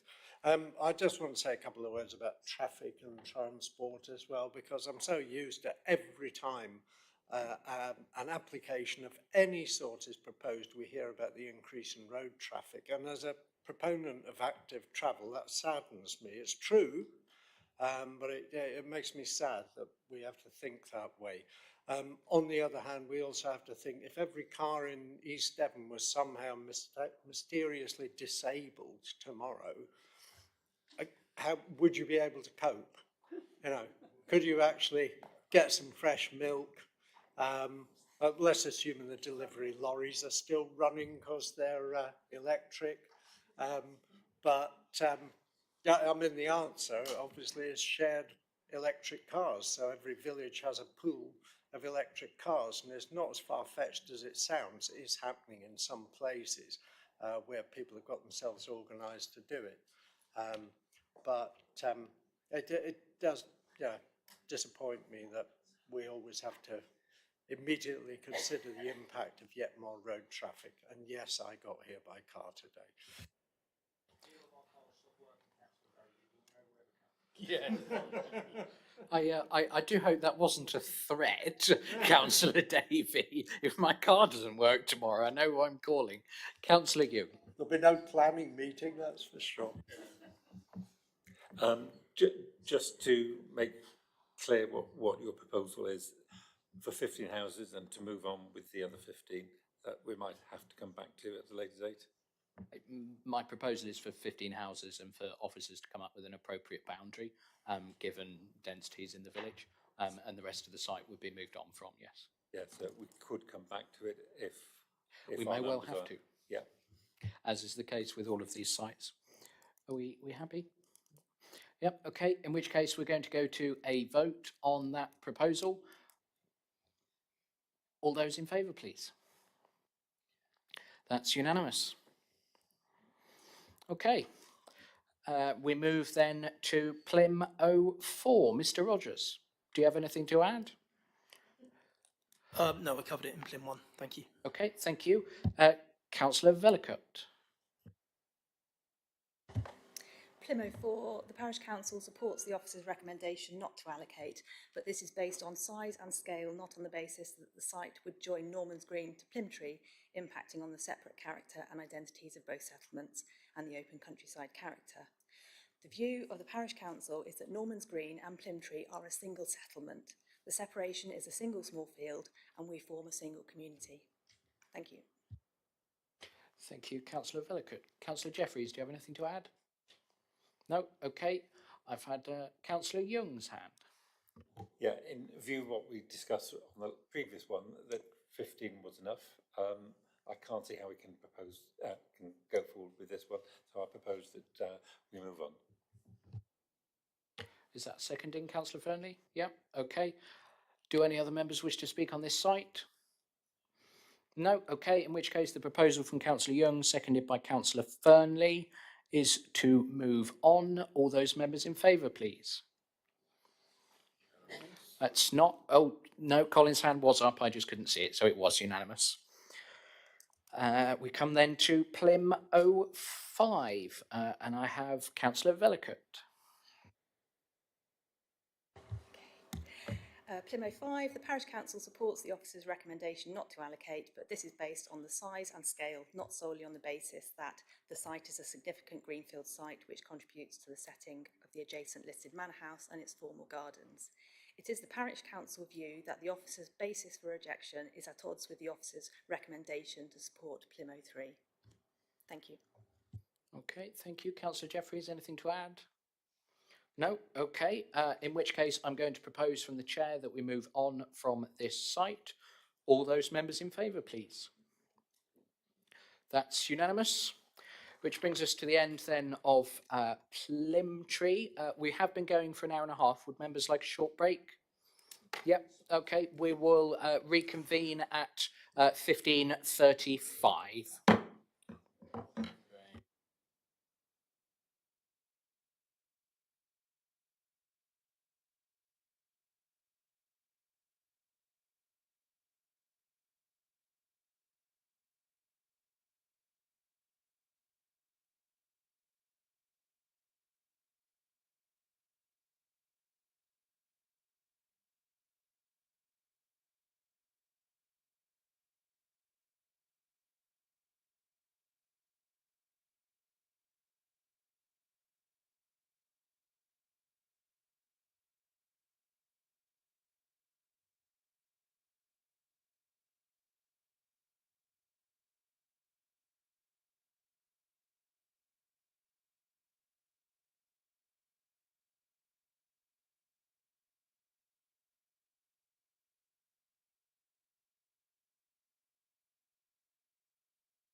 Okay, thank you. Thank you for your patience, members. Just resolving some running order queries there.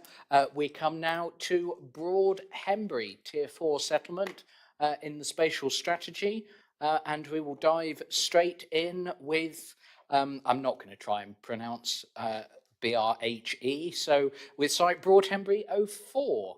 And do we have Councillor Bob Nelson with us? No, in which case, do we have a statement, Debbie, or was that the one that was read out earlier? That was the one at the beginning of the meeting, Chair. Okay, so members, if you can cast your minds back to the points made there. And we then come to Councillor Jeffreys.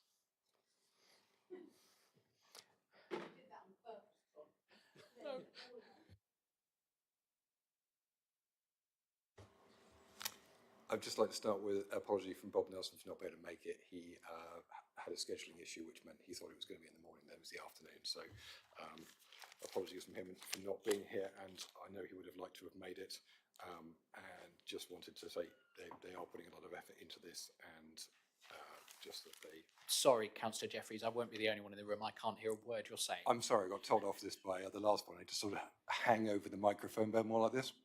There is a button on the podium at the bottom right that you can use to raise it, just underneath the lip.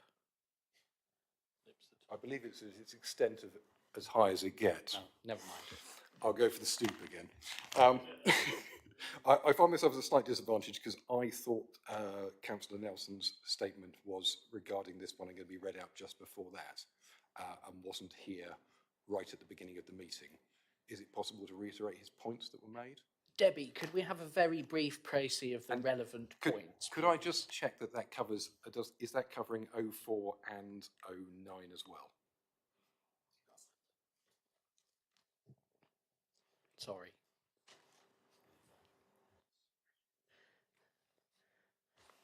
Chair, if you're happy for me to do a brief on 04 that came through, included comments from Broadhembury Parish Council. The site's currently subject to a planning application for which their comments are on record. There are no outstanding substantive issues between the EDDC and the applicants, and that the site will be approved and outlined shortly. This application refers to 4 affordable homes which will meet the identified needs in our housing needs survey. We do not consider it therefore necessary to allocate 2 sites. That was relating to 04. Lovely, thank you very much for that.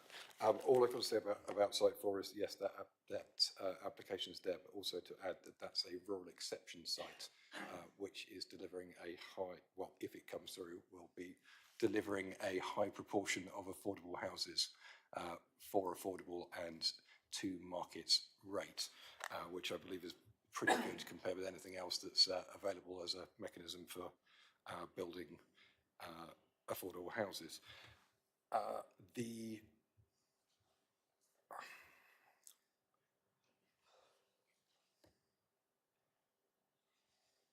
So that would provide 6 houses on that site without the need for allocation. I think that's all I have to say on Site 4. Thank you very much. Thank you, Councillor Jeffreys. Just a quick question from me, Mr. Freeman. If we were to allocate Broadhembury 04 rather than 09, as the Parish Council have requested, presumably the landowner would be well within their rights to withdraw the application they've put in and just bring forward market housing? Well, yes, it would change the balance of considerations on the applications quite markedly. Currently, it's outside of the settlement boundary, and hence it's an exception site, and delivering a much higher proportion of affordable housing than it would need if it was within the settlement boundary or allocated. So would potentially be quite counterproductive in terms of achieving affordable housing in the settlement. The other issue as to why the officer's recommendation is not to allocate that site and to allocate 09 is the difference between 09 not being in the national landscape and 04 being in the national landscape, which poses challenges because obviously, as we've said at a previous meeting, we need to be very clear about our justification for allocating sites within a national landscape and be able to demonstrate that the development can't be accommodated outside of the national landscape, whereas obviously in this case it can be, as our assessment of 09 demonstrates. So I think it's a challenging issue in terms of Broadhembury. I think in terms of delivery of 04, that's possibly better dealt with through the application process, and the question is whether or not members wish to make a further allocation at Broadhembury, bearing in mind that this is a plan up to 2042, so it's not just what's coming forward immediately, it's also what's going to come forward over the next 15 or so years. Okay, thank you, Mr. Freeman. We have no other folks registered to speak, so we come to committee.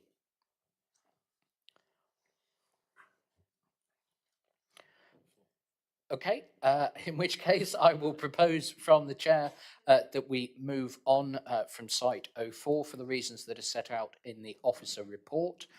All those members in favour, please. That's unanimous. Councillor Jeffreys, did you have any comments to add to the officer report on sites 5 and 7? Only to add, I agree with the officer's report that those shouldn't be brought forward as outlined in the report. Okay, thank you. Members of committee, did anybody wish to speak on either of those sites? Neither are proposed for allocation. No, in which case I'll propose from the chair that we move on from sites Broadhembury 5 and Broadhembury 7, taking those two in turn. Members, the proposal is to move on from Broadhembury 05. Those in favour, please. That's unanimous. And the proposal is to move on from Broadhembury 7. Those in favour, please. That's unanimous, which brings us then to Broadhembury 09. Debbie, did Councillor Nelson have any comments specifically on 09, or have we heard them already? Well, it's worth a reminder, I guess, Chair, because that was some time ago, wasn't it? So on BRHE 09, the Parish Council is opposed to this site. Our detailed reasons are contained in a letter to you, but in summary, there are massive heritage impacts of this site. The redrawing of the built-up area boundary simply to include this site is a cynical attempt to legitimise the site and redefine open countryside. The proposed built-up area boundary follows no natural I can't even say that word, Chair, I need a cup of coffee. Feature and conveniently departs from the national landscape boundary to include the site, which would then abut the NL Hedge boundary. Thank you, Chair. Thank you, Debbie. Councillor Jeffreys, any items you wish to add? Absolutely, yes, thank you. To follow up the issues that the parish council had with this site, there are lots of heritage assets and a very relatively close conservation area, and so they've got issue with that. I'd like to look at it in terms of two different things. One being it as the gateway to the village. As you drive in on the road, you can see there to the west of the site 09. That's the main way that you get into the village. And I don't know if it's possible to look at Google Street Maps just to get an idea of approaching the village, but it does form the part where you move from open countryside into the built-up area. And there is a tree line that extends across there, which feels like a natural break on the way in. And I think the other thing is that you are entering the national landscape at this point, and the land does rise away, so it changes the aspect of how you approach the village.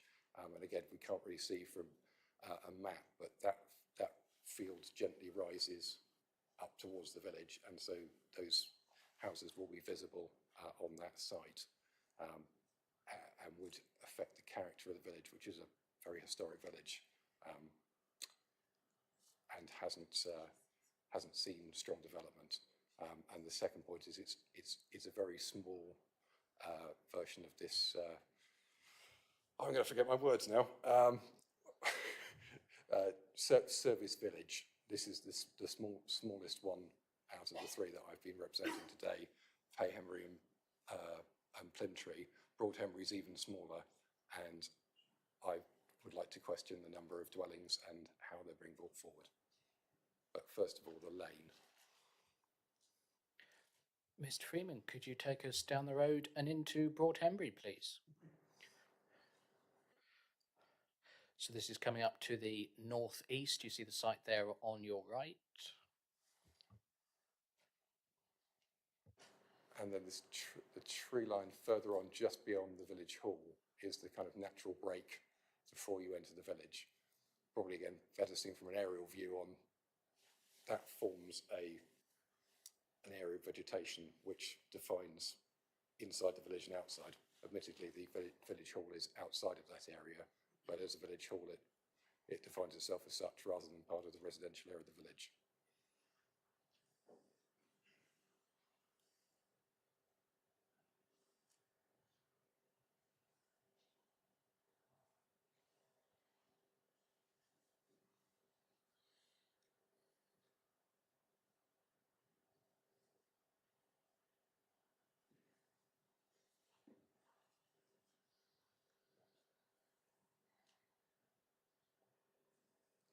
Can we? Yes.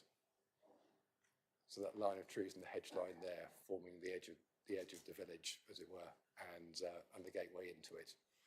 Also noted is this is sort of the gateway to the Blackdown Hills National Landscape as well. And if I could get slightly evocative about it, it feels like you are entering a national landscape as you enter this village, in terms of its heritage and the landscape value it has. Okay, thank you, Councillor Jeffreys. I think that's your time, probably, unless there's anything. Well, sorry for going about aesthetic issues there. If I may, very swiftly. Very, very swiftly. Thank you very much. In terms of allocation of affordable housing, and I'll invoke the same thing as other areas where we get lots of class Qs happening. The affordable balance is something really important to our rural communities, and as we've seen from the other site, which has been passed over, where a rural exception site has been used to get a good number of affordable houses in, I would question whether we should be allocating this site for 10 houses, not only on the scale of the village and the fact that it would be increasing a large percentage of new dwellings to a very small village, but also whether we would be achieving what we need for local need, which is affordable houses.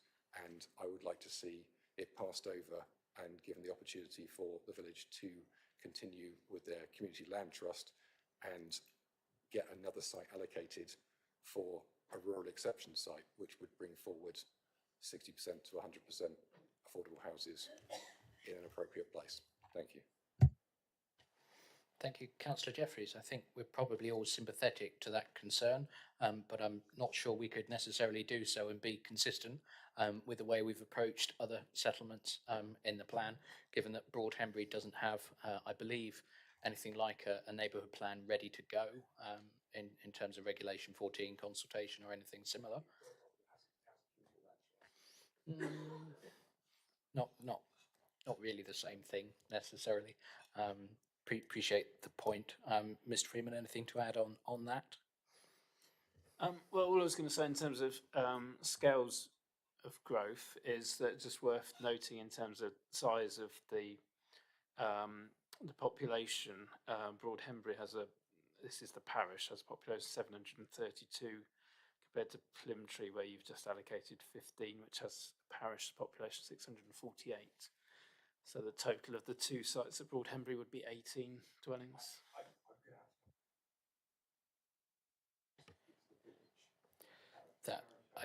Thank you, Councillor Jeffreys. I think it is worth pointing out those are parish figures, not village figures. And I think if you looked at the satellite view, Broadhembury village itself is probably fair to say a substantial amount smaller than Plymtree. Mr. Freeman's giving me a sort of wry, maybe you're right kind of look, but there we go. So coming into committee then, this site is proposed or recommended for allocation by officers. Do any members wish to comment?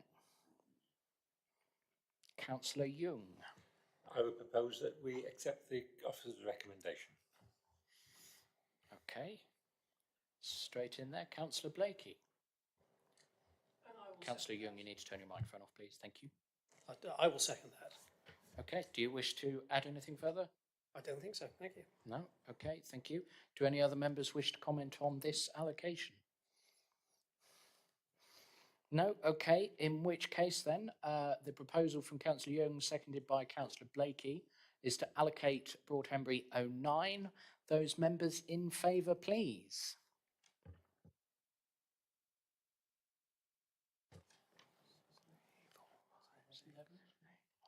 I count 11. Those against? And those abstaining? 1. Okay, that is carried then. Which brings us next up to Feniton, another Tier 4 village, I think I'm right in saying? Yep, okay. 2 sites proposed or recommended, for allocation in Feniton. We're going to take those 2 proposed for allocation, recommended for allocation, first, and we'll start so that the Ottery members who've been patiently waiting can leave with site Ottery 20. I'll give Mr. Dickens a moment to scroll rapidly through the entire section. There we go. Ottery 20, landline to the southeast of Bridge Cottages, and to clear up any confusion, while this has been grouped together with sites at Feniton, because it is also at Feniton, the parish boundary runs along that road at this section, so it is technically in law in Ottery St Mary parish, even where that may seem a little bit ridiculous. And we therefore come to, I assume, Councillor Granger is still not with us, so we come to Councillor Johns. Not sure if you mean Councillor Granger physically or mentally, but no, he's not with us. Yeah, Ottery 20, it does fall within the Ottery boundary. I don't know who made these guidelines and where things allocated, but that's how we worked out. Feniton 14 is also within Ottery, by the way, half of it, just to let you know. I agree with the officers in part with recommendation to this. However, it does state the site or parts of a potential for employment allocation, though the site size is large and a part only may make more credible sense. This is a site where it suggested that further assessment work may be needed. It's very difficult to make an assumption or to actually decide what's best for here, because my concern would be that if we did approve this for any reason, it could then come back for housing, because it says that it could be mixed. For employment, depending on what the employment is, I don't have an issue with it, but I would go with the officer's recommendation for the time being until I get more information, if that's okay. Thank you. Councillor Faithful.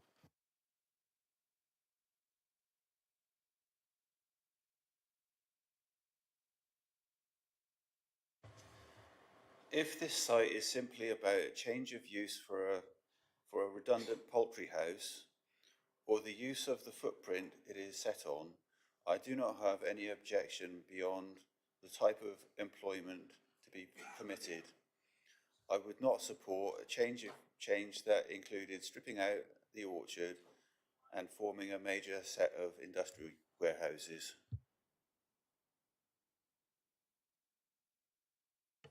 Okay, thank you, Councillor Faithful. Worth highlighting to members that this is an employment allocation rather than a housing allocation, just for absolute clarity.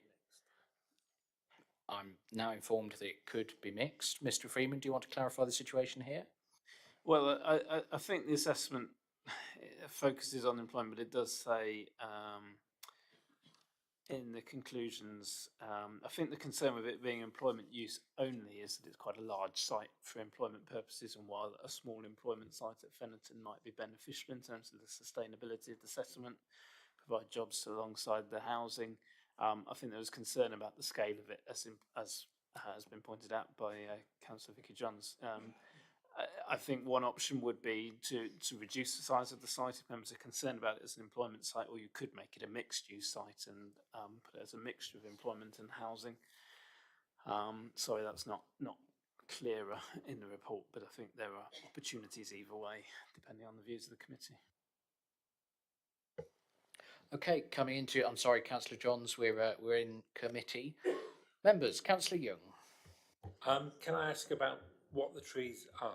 I hear it's an orchard, and looking at the map, the aerial shot, It does seem to be a very well planted out orchard, and we're therefore talking about cutting down a whole load of trees, which I would be concerned about. So if an officer can explain what the trees are and if they're, is it a working orchard or is it a redundant orchard? And how many trees are going to be cut down? So, through Chair, my understanding is it's an orchard in fruit production, basically. So I think the ecology section says there's no designated wildlife sites in close proximity. It's liable to have limited on-site wildlife value because it's a fruit orchard, basically. So yes, it would obviously involve the removal of the trees, but I don't think the trees are a particular ecological value. Other than that, of course, they are trees. Okay, members.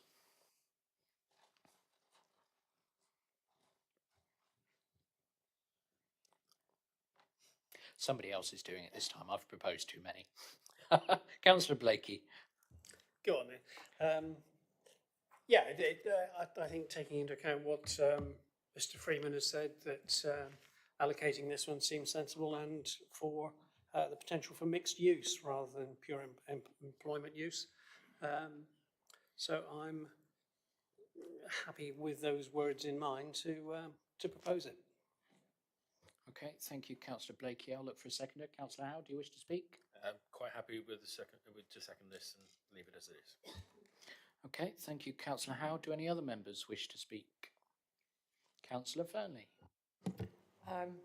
Because it's full of trees and they're mature trees, I can't support cutting them down when there's plenty of fields around that don't have things that are that mature, purely for carbon capture. Sorry. Okay, thank you, Councillor Fernley. Councillor Bethany Collins. Just wanted to make the brief point that the primary school is already oversubscribed. There's a capacity for 210 pupils and it's currently got 229. So if it was a mixed use allocation, I wouldn't be happy to support it. Okay, thank you, Councillor Collins. Any other members wish to speak? Okay, in which case we have a proposal from Councillor Blakey, seconded by Councillor Howe, for a mixed use allocation on this site. And I'm assuming, Mr. Freeman, that the exact mix would come back to us in the Regulation 19 draft? Yes, I think that's the further work we'd need to do. That's okay. mentioned in the report. Okay, in which case, members, you have the proposal. Can I ask those in favour, please? I count 6. And those against? I count 4. And those abstaining? 1. I thought we might have a chair's casting vote situation for the first time there, but no. Okay, in which case we'll come then to the other proposed allocation at Feniton, the number for which I can't read off there. Fenio 5? Fenio 5, very good. And we have Mr. Ross Bowen from Expedite.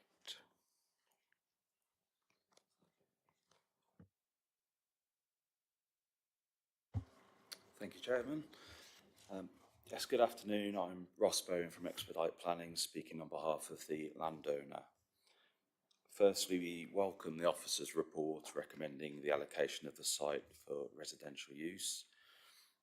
This has been an accumulation of a long process of analysis of options in Feniton, and this is the rational choice. It's a large, previously developed infill opportunity in the built fabric of the village. The site can provide an important contribution to local housing needs, delivering a range of dwellings and a significant number of affordable homes, and help to sustain the Tier 4 settlement. The report confirms that there are no material constraints, it's in a sustainable location, it's accessible to services, and it will deliver contributions to help meet the demands for services associated with the extra housing. The site is within single ownership, it's immediately deliverable, and will help meet housing needs at the beginning of the plan period. I just briefly wanted to touch on two issues that are raised in the report. Firstly, in relation to employment uses, the site was in last employment use as a small horticultural business, which closed in the 90s, and it's been vacant for 2 decades. It was marketed for years, eventually went to auction, and we would argue it's entirely reasonable to conclude that this is not a commercially attractive employment site. Also, given the surrounding residential uses, we'd also suggest it may not be a compatible use with residential. The site is subject to a current planning application. This is addressing ecological issues, which is the second point I wanted to raise. We are working closely with the county ecologist, and it's evident, whilst there's a number of ecology surveys ongoing, that there are no fundamental ecological issues that would hinder development. We therefore respectfully invite members to confirm the recommendation to allocate the site. Thank you. Thank you. And we come then to Councillor Miles Butler from Feniton Parish Council. Chairman, just to clarify, I'm not a councillor. I am a member of the public. I've lived in Feniton for the best part of 30 years. I sit on the Parish Council's local plan working group. I was co-opted specifically for that purpose. The chairman of the Parish Council can't be with you today, so he's asked me to make a few comments on behalf of the Parish Council. Thank you for that clarification.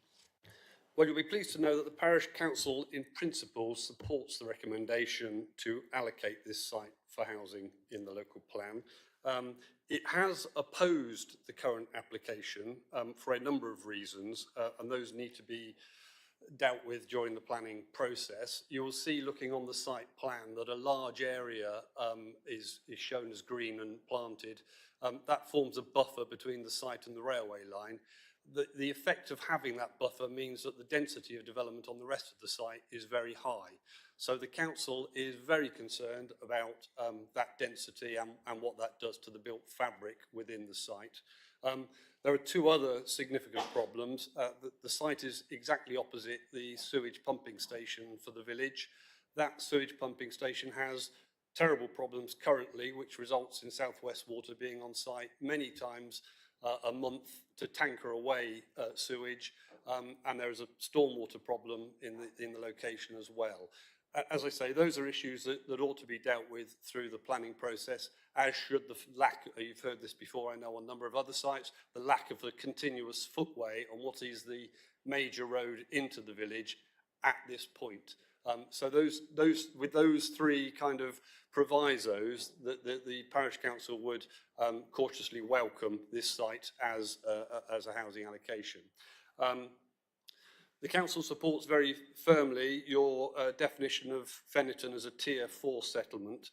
And just to remind you, though you probably don't need it, what your strategy says is that modest development sufficient only to meet local needs is what is appropriate in Feniton. The Parish Council believes that this site will satisfy that. If you look at the top map on the two in front of you, you will see that there are a great many proposals around Feniton. There is a long history of developers trying to develop major housing sites in Feniton.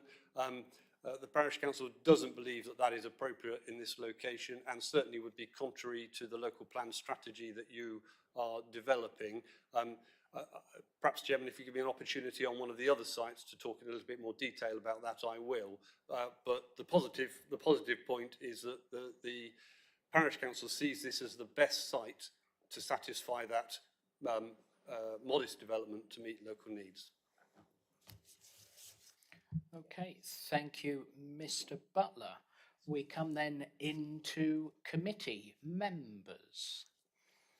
Thoughts, comments, Councillor Howe? I am happy to propose this as per officer's recommendation. Okay, thank you, Councillor Howe. I saw Councillor Levine's hand first. Sorry, folks. Do you wish to speak? No? Okay, does anybody else have any comments on this allocation? No? Okay, in which case we will go to a vote on the proposal by councillor Howe, seconded. Sorry, councillor Hayward, I didn't see your hand. That's all right, Chair, you were looking down at the time. Don't want to stop you in your flow. Yeah, at first, mindful of what the speaker has said, I would find that level of density is a bit too high, my personal liking. I mean, given the rural nature of Feniton, I appreciate it's quite built out as the map shows, but cramming 42 into that site compared to the density around it seems incongruous. However, the gentleman mentioned this buffer zone, the sort of the green area there. And I suppose then if you look at context further along the railway line, they don't have the benefit of that buffer. It would be lovely to have a buffer there, but it's weighing up that, can we deliver houses that then provide affordable housing, provide some social rent, living without a buffer, or do we reduce the number down and reduce the value to the community for the sake of keeping the buffer there? It's a tricky one, but generally, I mean, I'm happy to support this, but I think at the planning stage, perhaps some tweaking of that might be necessary, because that density is quite high if you were to dramatically reduce the area available for development by retaining that green zone. Thanks, Chair. Thank you, councillor Hayward. I think probably members would find sympathy with that. Okay, attempt number 2 then, for the proposal from councillor Howe, seconded by councillor Levine, to allocate site Feni 05. Those members in favour, please. That's unanimous.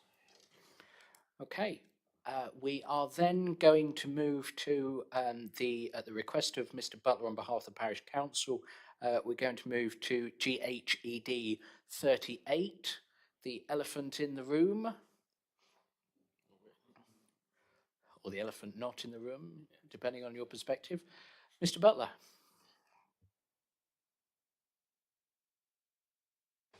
Thank you, Chairman. If I can make some comments on this site, I can save the time of the committee by saying that the Parish Council broadly accepts, obviously, the recommendations in relation to the other sites. But I just wanted to remind the committee that, as I say, there is a long history of developers looking at Feniton as a potential place for large-scale housing development. And some of this committee may recall back in 2014, 4 of these large sites became, they were refused planning consent. There was an appeal, and the district council successfully argued at a planning inquiry, what was known as the super inquiry, that this was not a sustainable place for development, and that was supported by the planning inspector at the time, who said that development at the scale proposed, without any changes to the infrastructure, would damage community cohesion and would not be sustainable. So all but one very small site were thrown out at that planning inquiry. What the Parish Council would want to point out is that really nothing has changed to increase the sustainability of Feniton since that planning inquiry in 2014, and would obviously argue very strongly that if your plan is to be found sound at the examination in public, then due regard does need to be given to that previous decision. This very large site has caused great anguish in Feniton. There was a public meeting to discuss it, at which more than 100 people turned out. The school hall was packed and they were queuing out the door. It is an intolerable, would put an intolerable strain on the village. You can see it would almost double it in size if anything like that were to be approved. There is a current planning application in on a smaller part of the site, Feni 11 on your screen. Again, the Parish Council has opposed that and put in a number of objections to it. The infrastructure problems in Feniton are not going to go away easily. Many of you will know that this is a community that floods on a regular frequency. You've heard about highway infrastructure in many of the other villages. The same applies in Feniton. There are very narrow country lanes serving it. The school is at capacity. there are a number of major infrastructure issues which I say were examined in 2014 and nothing has changed subsequently. I would just again draw your attention to the public concern in the village. When you had your initial public consultation on the draft local plan, you received a petition with more than 500 signatures from the village. So feelings in the village are very strong about the way in which it is being viewed by landowners and developers as a potential place for large-scale housing development.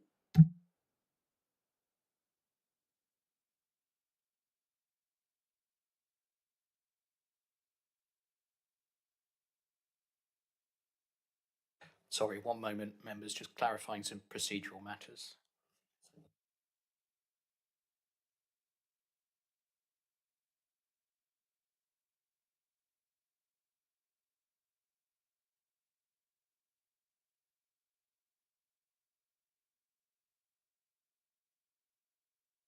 Okay, sorry for the momentary pause there, members. We're just clarifying because you see 9 and 11 are also up there. They're not listed separately in the technical report. So we take all three of these together as one, even if we have to vote separately on 9 and 11 site areas. We'll consider them all in the round as part of one item, if that. Yes, so as if we're talking about an A and B allocation. So we just had to deal with that little procedural hiccup there. And in view of the fact that we are considering 9 and 11 at the same time, I have a statement here from Jeremy Gardner of Pegasus Group on behalf of Taylor Wimpey, who control site 11. Which I will just read out for you. Good afternoon, Chair and members. This representation concerns Feniton site Feni 11, being land east of Colstocks Road, Feniton. Its location is shown on the plan on page 20 of the report. Site Feni 11 has been promoted for allocation as a standalone site alongside Feni 09, making a wider site. Members should also be aware that the southern part of the Feni 11 site is subject of a current planning application for up to 86 homes, which will also deliver a number of benefits, including flood alleviation for this part of the village. It is important that you appreciate the benefits that this scheme can deliver in considering the site for allocation. The report before you assesses site Feni 11 as being part of a much larger site, GHED 38, for 225 dwellings, both in summary on page 21 and in detail on pages 291 to 295. However, on page 21, the following conclusion is reached. Taken overall, the more southerly parts of GHED 38, especially Feni 09 and more so Feni 11, have the greater suitability for development, with more northerly parts likely to lead to greater overall adverse landscape impacts. On this basis, part of the site, potentially Feni 11, could be seen as a possible option to allocate for development with no obvious overarching constraints. This is precisely how the current planning application, reference 240431 MOUT, proposes that the site is developed. The master plan shows housing extending no further north than existing housing adjoining the site to the east at Ackland Park within a landscaped setting.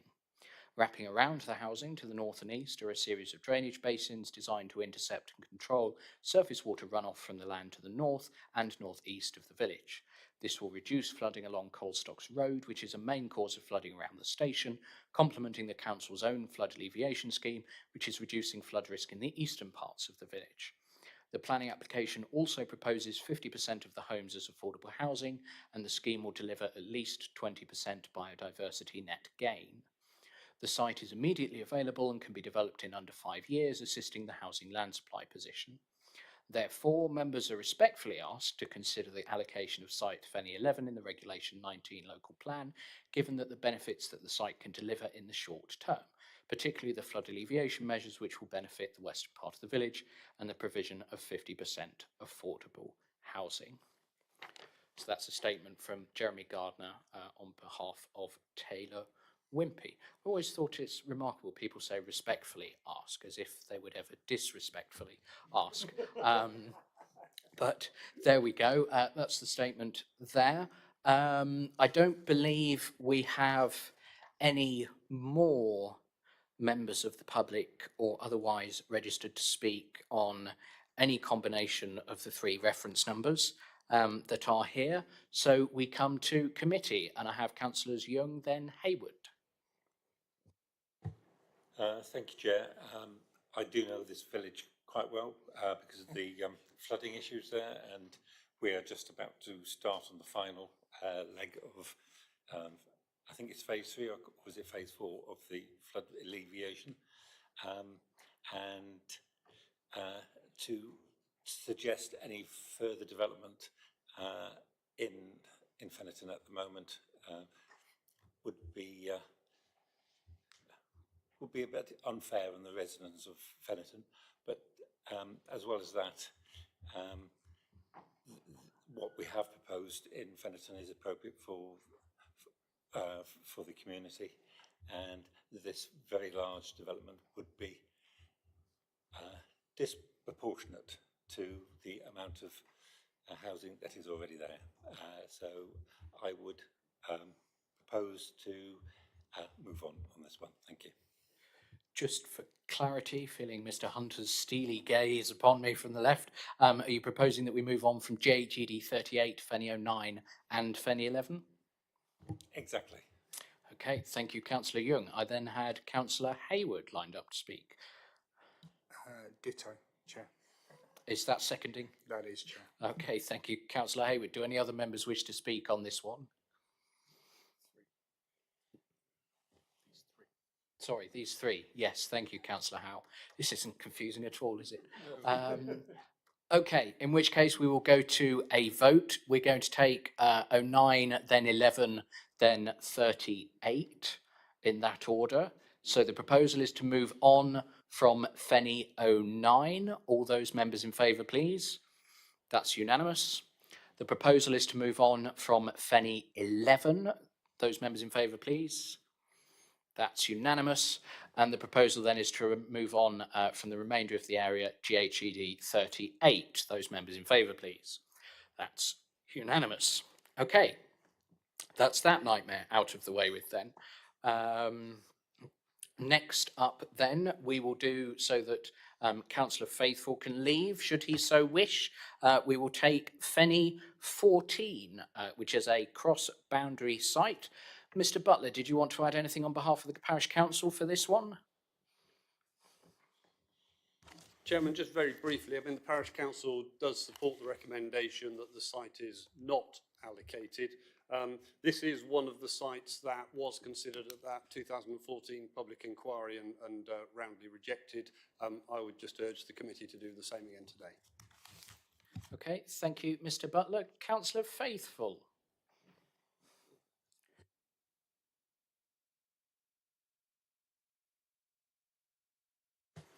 Thank you, Chair. I just really want to say that just as much with Feniton as so many other places, all this housing, if there's going to have the increase in housing, we need to have increase in other services as well.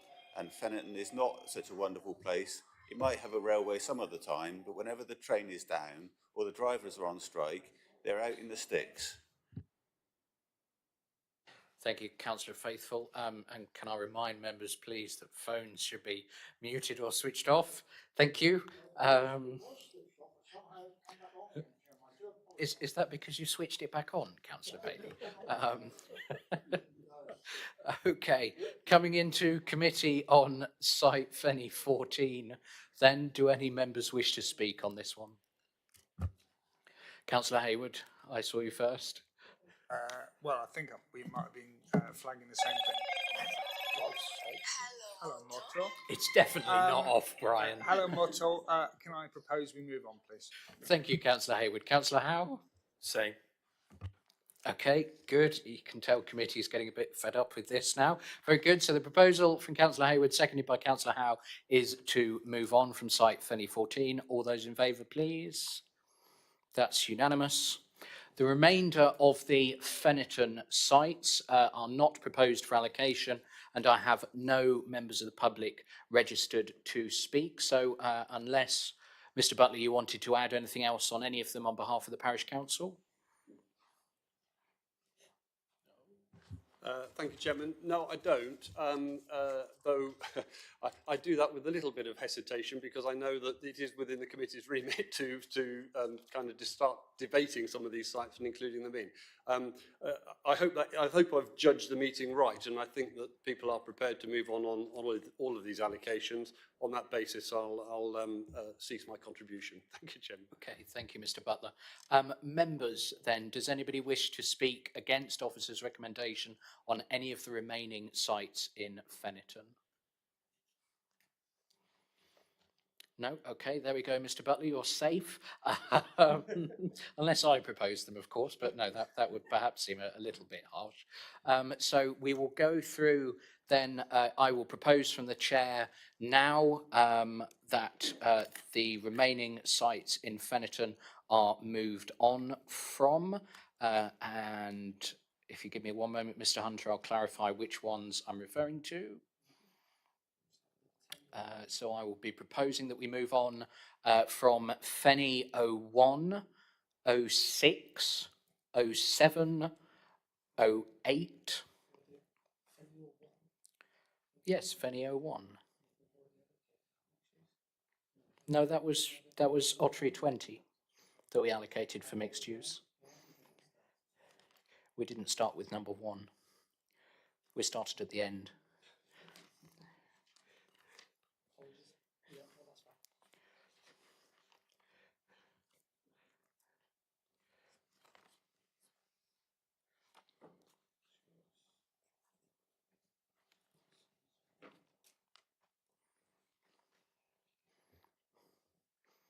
No pressure.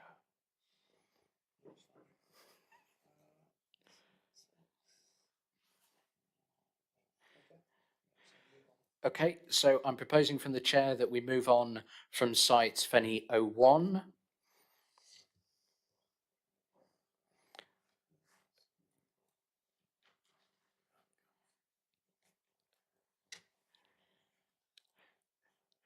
Bear with us. 06, 07, 08, 10, 13, and 15.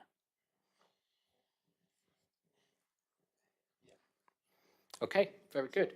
In which case then, members, we'll take each of those in turn. Voting arms ready. The proposal is to move on from Fenny 01. Those in favour, please. That's unanimous. The proposal is to move on from Fenny 06. Those in favour, please. That's unanimous. The proposal is to move on from Fenny 07. Those in favour, please. That's unanimous. This must look ridiculous to the public. Those in favour of moving on from Fenny 08, please. That's unanimous. Those in favour of moving on from Fenny 10, please. That's unanimous. Those in favour of moving on from Fenny 13, please. That's unanimous. And those in favour of moving on from Fenny 15, please. That's unanimous. Okay, very good. That brings us to the end of this morning's meeting.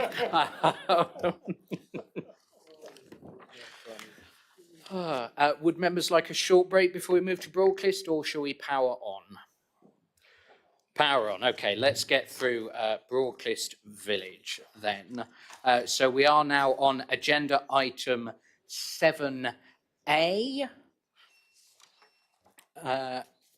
Anything by way of an...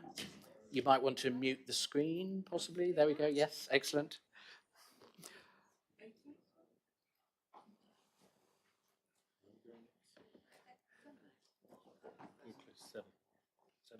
It might come up as item 8 on the website because the public speakers list have been added, but it is item 7, 7A.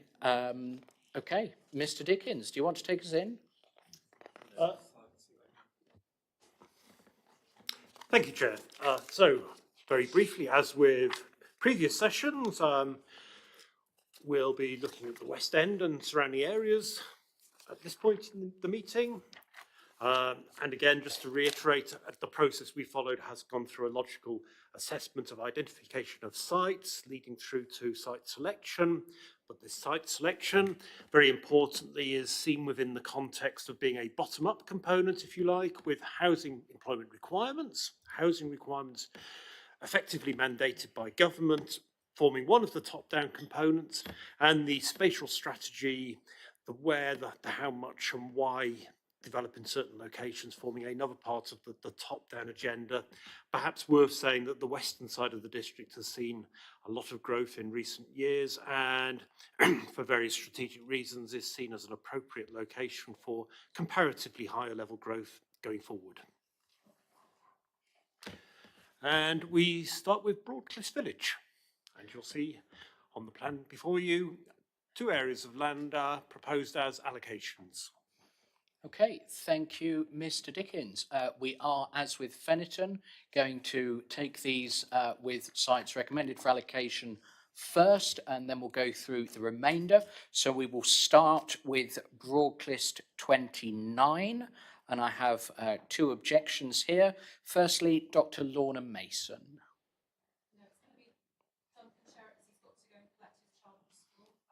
Okay, that's fine. Firstly, Mr. Duncan Sherritt. It's been a long day.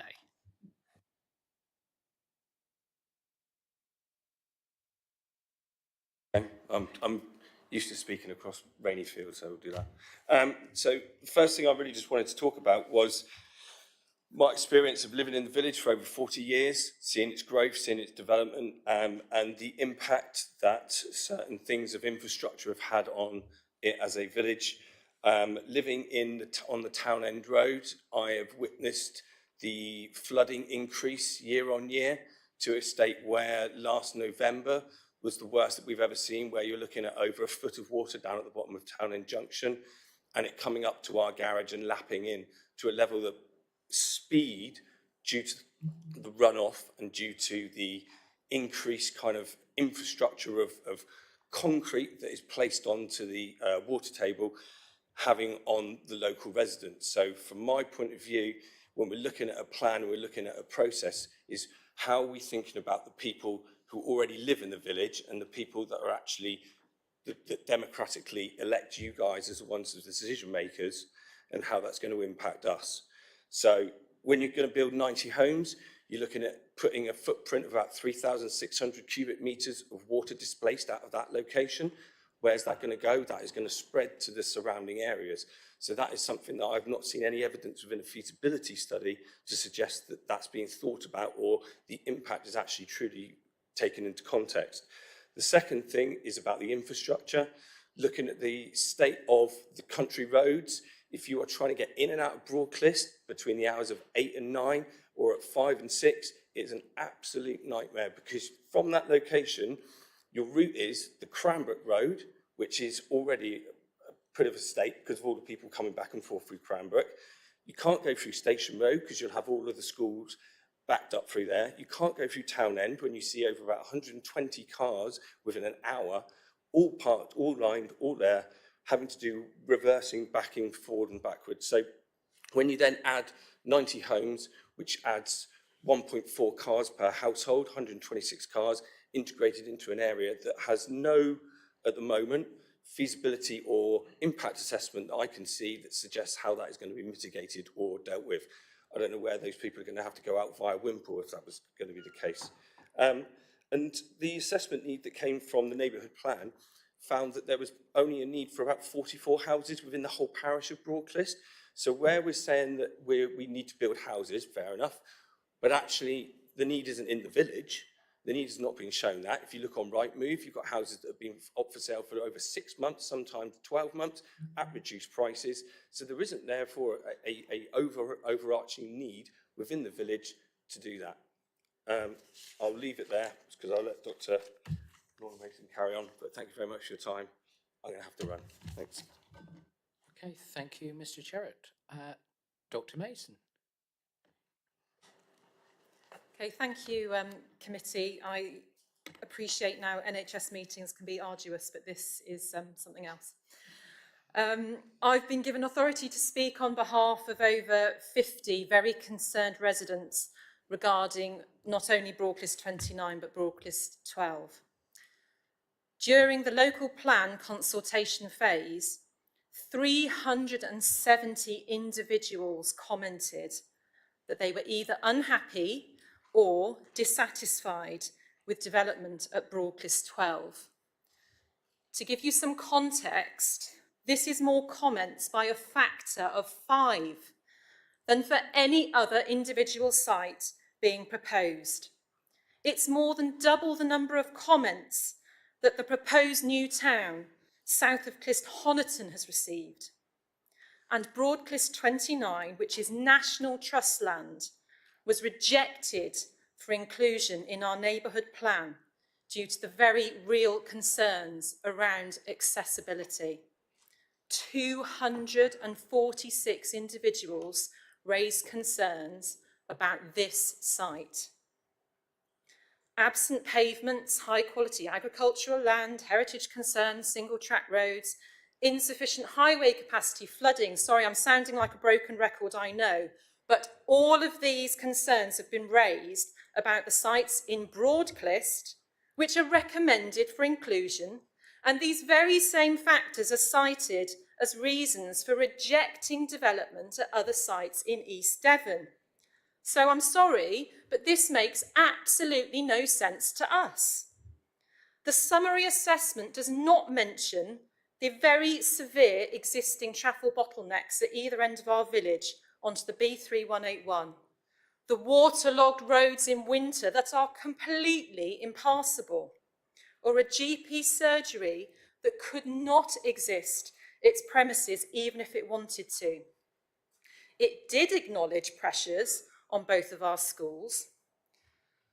The chap from South West Water, who was dealing with the latest sewage overspill at Heath Cross pumping station adjacent to these sites, laughed when I suggested that lots of houses could be built here. You should have a picture in the papers sent out to you from us, I hope you do, of the flooding in Town End. It's adjacent to site Broadclyst 29. Now, you know as well as I do that development will greatly increase the likelihood of this happening in the future. And on that day in November that Duncan referred to, water came into my property. So in summary, please, please reconsider these plans. Today's agenda pack states that the Working Party group were enthusiastic about future development at Broadclyst 12. Enthusiastic, I'm sorry committee, you represent us. And we ask that you take on board the strength of feeling and all of the concerns raised by the residents about just how detrimental we believe development at this site is likely to be. Thank you. Thank you, Dr. Mason. Could you turn the microphone off, please? Sorry, thank you. We come then to Ms. Angie Hurren, Parish Clerk for Broadclyst Parish Council.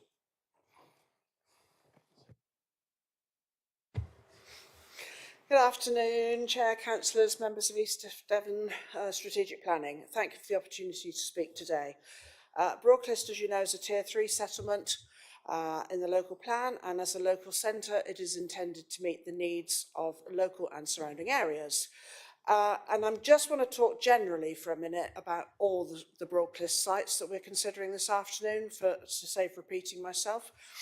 And as we consider the allocation of sites for the forthcoming local plan, we feel it's vital to prioritise sustainable development that strengthens our community without creating dormitory village along the eastern edge of Exeter.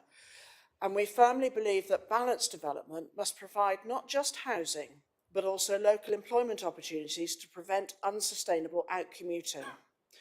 The NPPF makes it clear in paragraph 8 the importance of achieving sustainable development by this balance of economic, social and environmental objectives.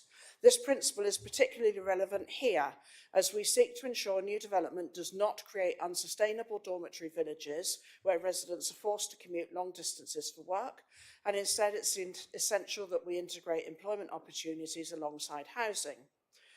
The Broadclyst Neighbourhood Plan broadly supports balanced and sustainable development, and the priorities in the East Devon Economic Development Strategy 24 to 29 echo the objectives in our neighbourhood plan and stress the importance of building self-contained communities where people can live and work locally, thus reducing the reliance on car-based commuting. Recent discussions, I don't know if you've heard, in the all-party parliamentary group, APPG, for rural services, further highlight the importance of prioritising rural development to ensure that smaller communities do not miss out on essential infrastructure and economic opportunities. The APPG underlined the need for investment in rural areas to make them more self-sufficient, a theme that mirrors East Devon's goal of reducing the out-commuting and fostering employment close to home. And furthermore, the APPG discussions emphasise local authorities must focus on ensuring that rural access areas have access to the same economic and social opportunities as urban areas. So, Broadclyst 12A and Broadclyst 29, should the committee be minded to allocate, can provide local jobs, support the rural economy and reduce congestion and emissions while all maintaining the vibrancy of Broadclyst. But any impact of new development must be mitigated, and as this committee has heard from our residents, there are significant challenges with this site. I ask the committee to be mindful that future applications do not just deliver on-site mitigations, but work with Devon County Council Highways, South West Water and ourselves at the Parish Council to address wider identified issues. Thank you very much. Thank you, Ms Hurren. And then we come to Ward Member Councillor Eleanor Rylance.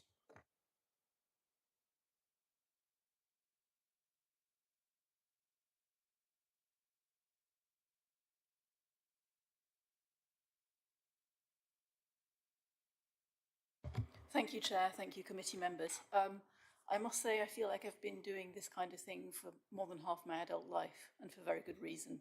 Now, living as I do in Broadclyst, I can confirm what Dr. Mason mentioned about flooding issues, the narrowness of roads. This is a medieval village that was built for the cart and the horse and the pedestrian.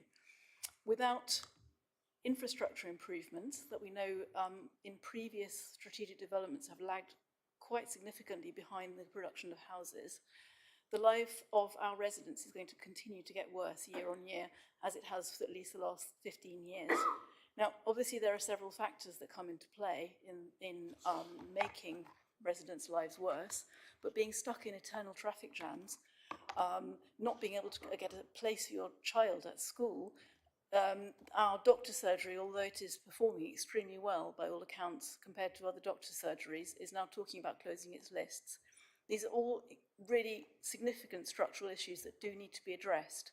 And I would hope that any decision that was made by colleagues on the planning committee at a later date, because at this stage we are really only zoning areas, would include some serious conditioning in order to ensure that infrastructure is delivered upstream of any housing, because we are already operating well, I nearly said at a loss, but I mean running behind the housing, and that is not an acceptable place to be.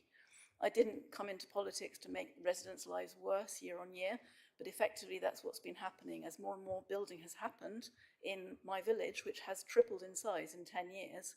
And, you know, quite seriously, a lot of the development in the West End of East Devon is actually in Broadclyst Parish, so we are experiencing it daily. And the best thing that can be said about all this development is that it is providing homes for people who really need them. We have two swords of Damocles hanging over our heads in this process, and one of them is the breakdown of the social fabric between young people and older people who own houses. We need to be producing houses for our children and grandchildren. I often hear from people, where are all these people coming from? Well, the demographics of places like Cranbrook suggest that these people are not yet born. The demographics suggest that people are delaying starting their adult lives because they have nowhere to live.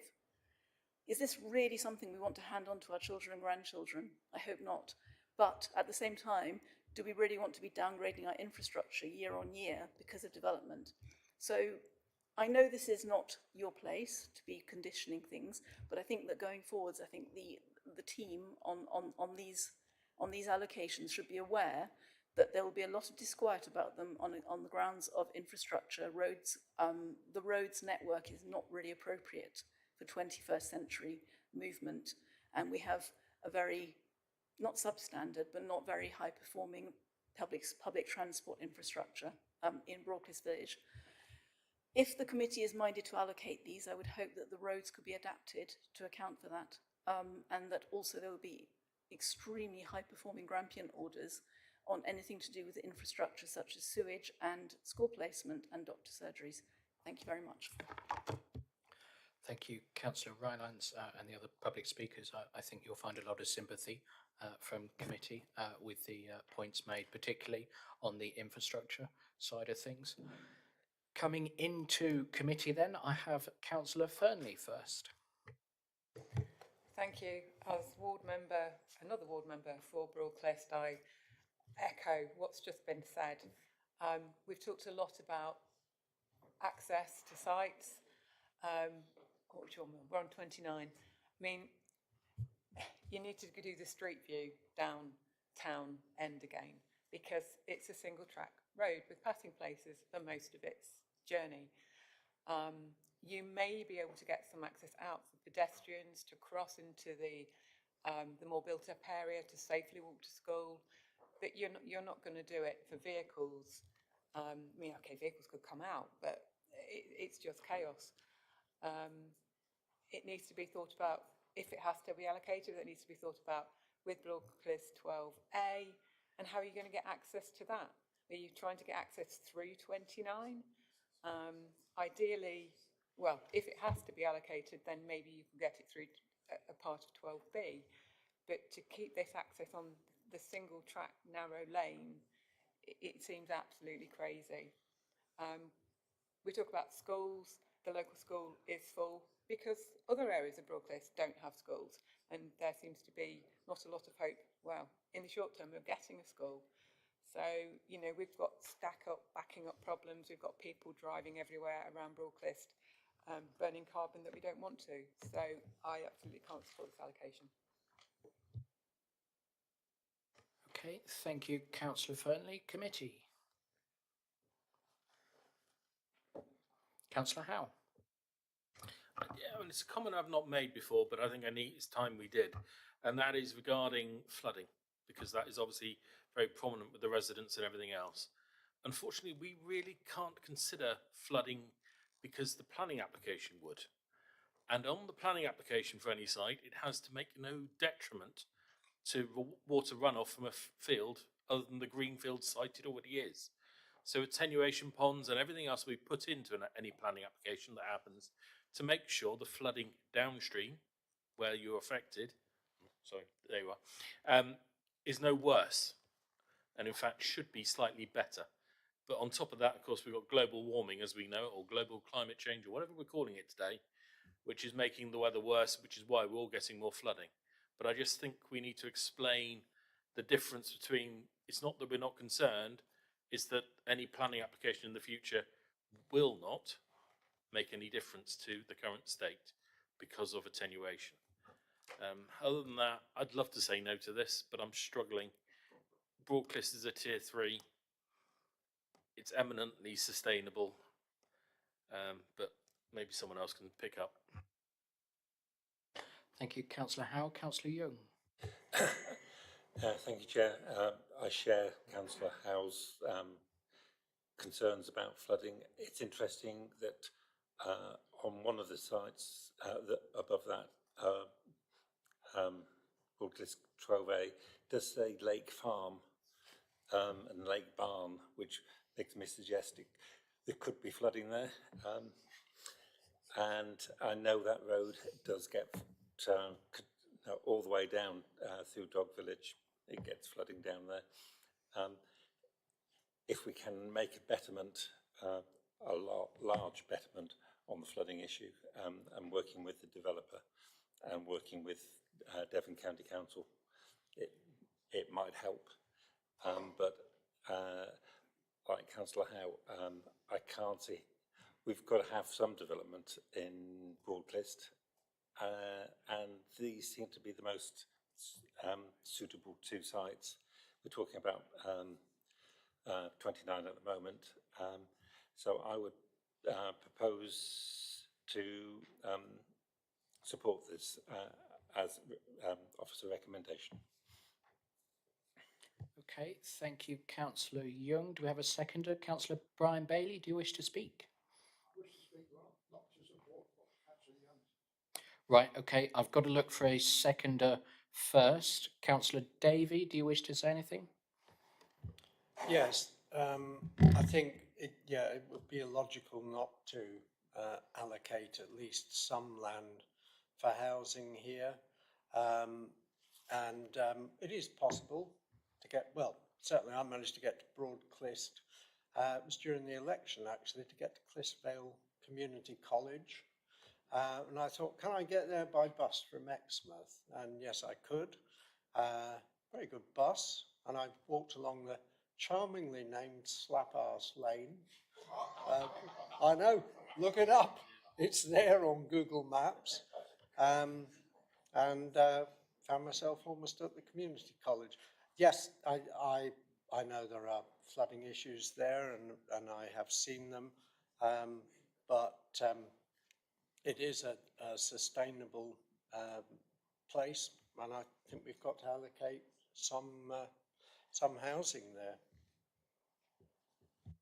Thank you, Councillor Davey. I think you've just won the Name of the Day award after Ting Tong a couple of weeks ago. Councillor Brian Bailey, did you wish to speak? Well, how do you follow that, Chairman? Anyway, I'll have a go. I feel that Broadclyst is one of the oldest communities in the area. And just looking at that map, you're just adding new onto old, and it just doesn't work. I mean, looking at that proposal and taking in mind, especially what Eleanor said about the traffic, the road conditions, the flooding, it's just not viable in my opinion, so I feel I can't support it. Thank you, Chair. Thank you, Councillor Brian Bailey.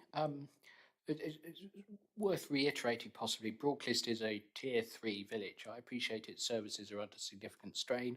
I live in the next village. I know it reasonably well, but it is a tier 3 village in the spatial strategy. Other tier 4 villages have taken more than officers are recommending to be allocated here in terms of our approach to spatial planning in East Devon, in terms of having a consistent and a logical and an evidenced approach to site allocations in the new local plan. Broadclyst has to take some development if that strategy is going to be viable. So I thought I would just slip that in there. I'm gonna move us on, Brian, because time moves on. You're gonna disagree with me, Brian. I think that's abundantly clear from what you just said. So we have a proposal on the table from Councillor Young, seconded by Councillor Davey, to allocate Broadclyst 29. Is there anything to add on top of what's already been said, members? Okay, in which case then we'll go to a vote on Councillor Young's proposal for allocation. All those members in favour, please. 8. Excuse me. Those against? 2. Any abstentions? No. Okay, so Broadclyst 29 is carried. We will then move to site 12. And for members to note, this site is split in terms of its recommendation. Officers are recommending that the southwestern field 12A is allocated and the remainder of the site at 12B is not. With that said, then we have Mr. Cherritt, I believe, has left. So we have Dr. Mason again, if you wanted to add anything to your earlier comments. Okay, thank you. Angie.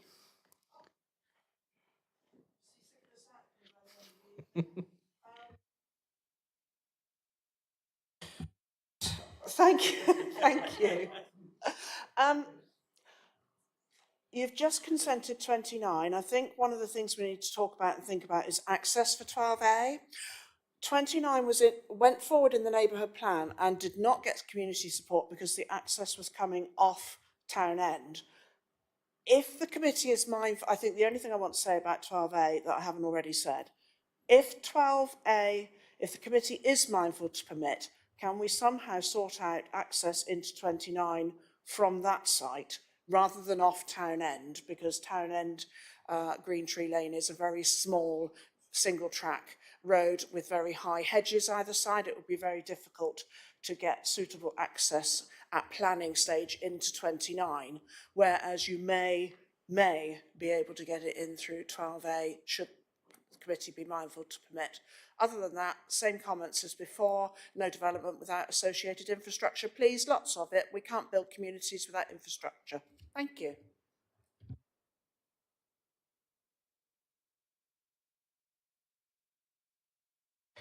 Thank you, Angie. Councillor Rylands, anything to add?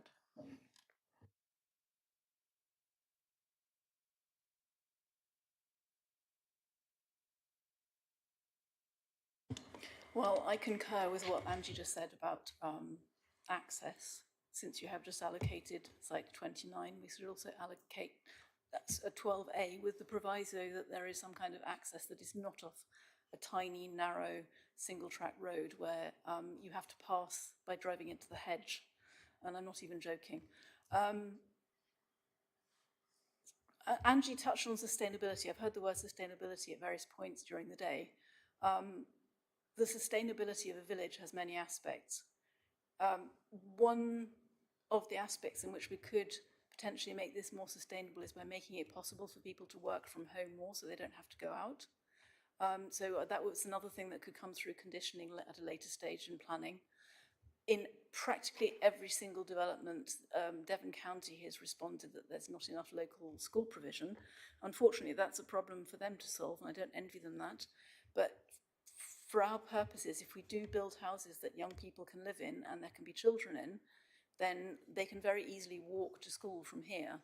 The displacement of children from Broadclyst school to other schools, brutally, is not really our problem. The children who don't live in the village, who are currently being driven in, will not be able to get a place in Broadclyst school in the future, and that might potentially be one of the benefits, particularly for the residents of Town End and Town Hill, who are constantly having to dodge park traffic and worry how they're going to get out of their houses at the moment.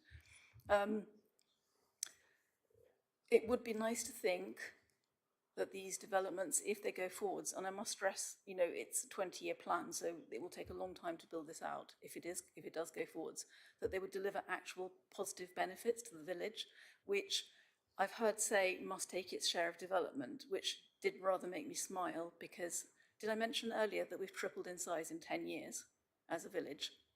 I'm mentioning it again. We've gone from 1,200 people to 7,000 people in 10 years. So I think we are doing our share and a lot more. So it does rather make me laugh when people say no other community in East Devon has taken this much development, because it's simply not true. We all need development. Young people need development. Older people need houses they can move to when when they feel they can't live in a house with stairs anymore. We need to be able to deliver that. What we need to do is to be able to deliver the houses that people need. We need affordable houses so that our young people don't have to leave and go and live in another community far from their parents and their grandparents, and far from their support networks. If we can produce that through allocating these sites, then I will be moderately happy. But if we're not going to do that, then we have to ask ourselves what the hell we think we're doing with our time. Because we have a lot of young people who cannot find anywhere to live. And many of them, I'm afraid to say, are in Broadclyst. So if you think you must allocate the second site, then please can you also try to condition access and all the other things that I mentioned earlier about infrastructure.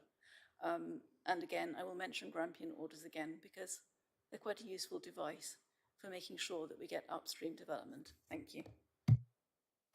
Thank you, Councillor Rylands.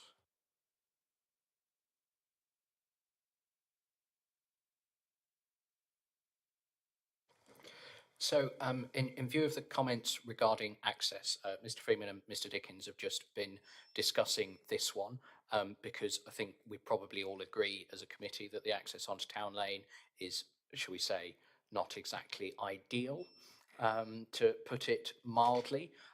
So what I'm going to do now is to propose that we move on from 12A and 12B, but that these sites come back to the wrap-up meeting when officers have been able to assess and come up with some proposals for allocating a very small part of 12B to allow there to be access off that much better road to the east. So that's my proposal, that we move on from 12A and 12B and that we come back to them at the wrap-up meeting to try and achieve some betterment to the access for both 12 and 29, to hopefully address some of those concerns.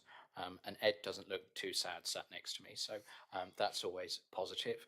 In which case then I'm going to take us straight to a vote on that one committee just for time purposes. So all those in favour for 12A, moving on and bringing back, please. Okay, that's unanimous. And then for 12B. That's unanimous. Okay, thank you very much, members. We'll then continue with the other sites at Broadclyst, and we'll start with Broadclyst 09. Angie, anything to add? No, thank you, Chair. This site is progressing through our neighbourhood plan, which we're quite excited about. It's the first of our neighbourhood plan sites to come forward, and it's a real tribute, if you like, to the value of community-led planning that lets local communities choose what they feel is the best location for development. Thank you. Thank you, Angie. I think Councillor Rylance has just run away. So we'll come into committee on this one then. Members? I just propose that we move on. Thank you. Yep, Councillor Bethany Collins seconding that one. So we have a proposal from Councillor Fernley, seconded by Councillor Bethany Collins, to move on. Do any members wish to speak on this site?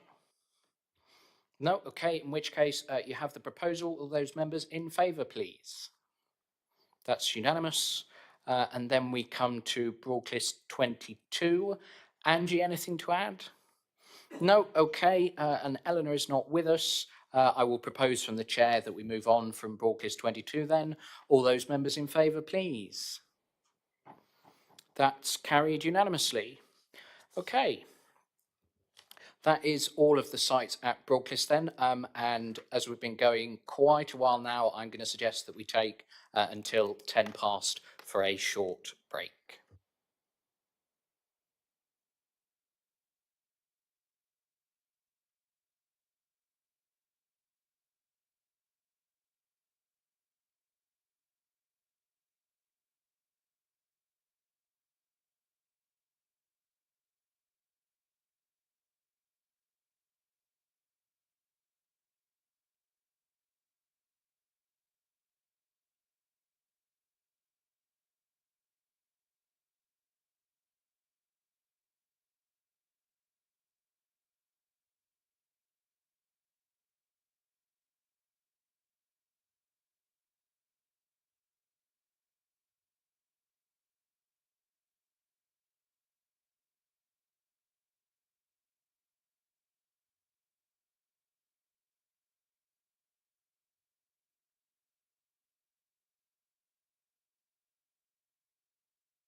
I was told I didn't do it loud enough last time, so I did it louder.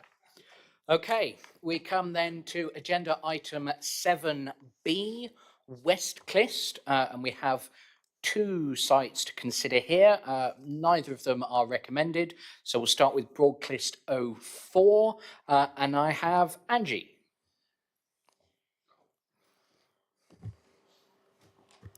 Thank you, Chair. Dear Committee, speak to raise concerns regarding this potential allocation in relation to its impact on Poltimore House and the surrounding parkland.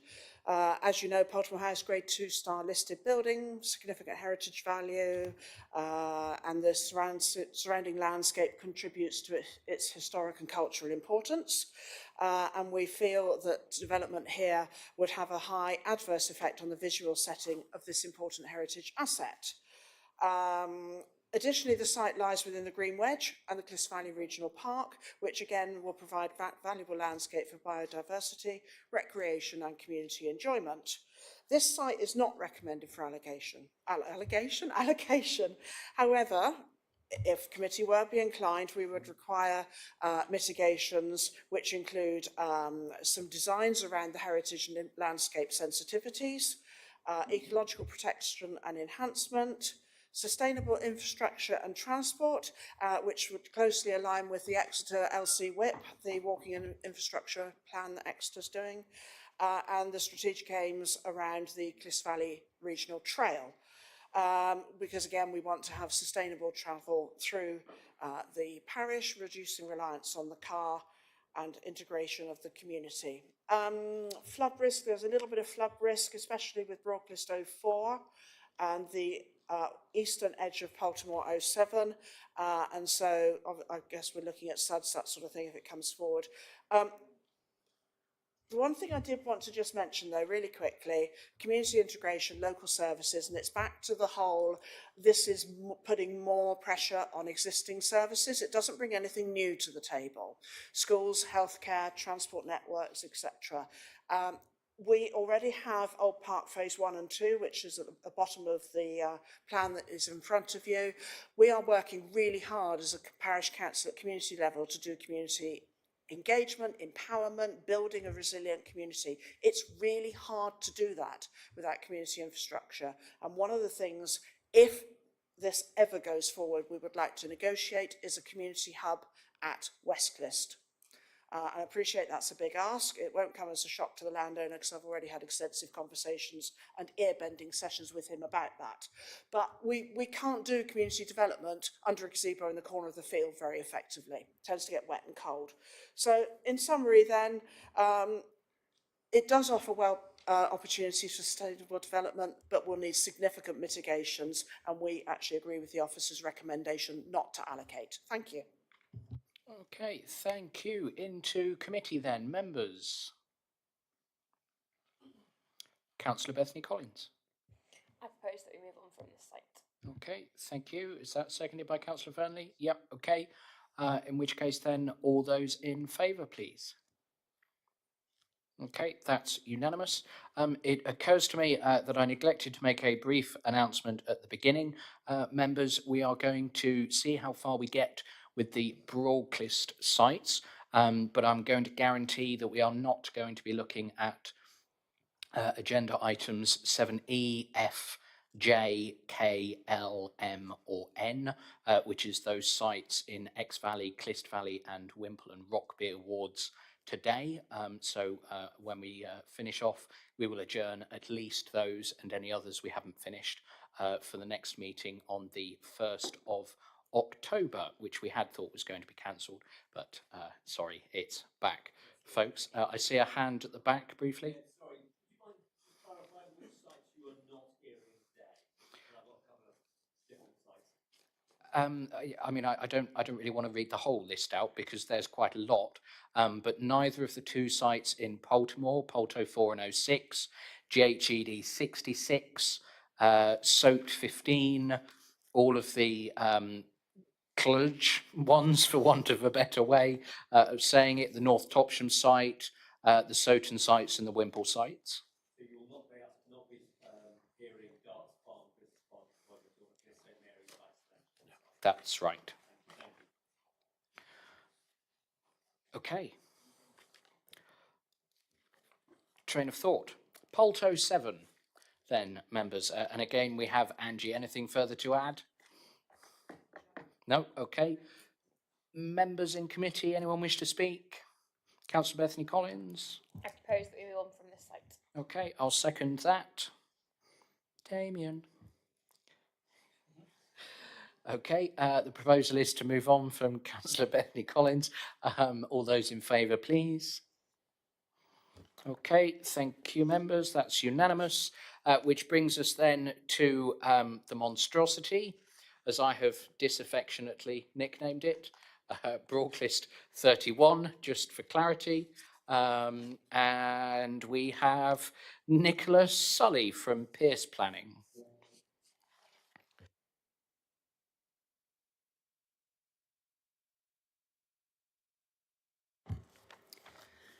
Hello, I'm Nicholas Sully. I'm a Principal Planning Consultant from Pierce Planning, speaking on behalf of the MacMick Group.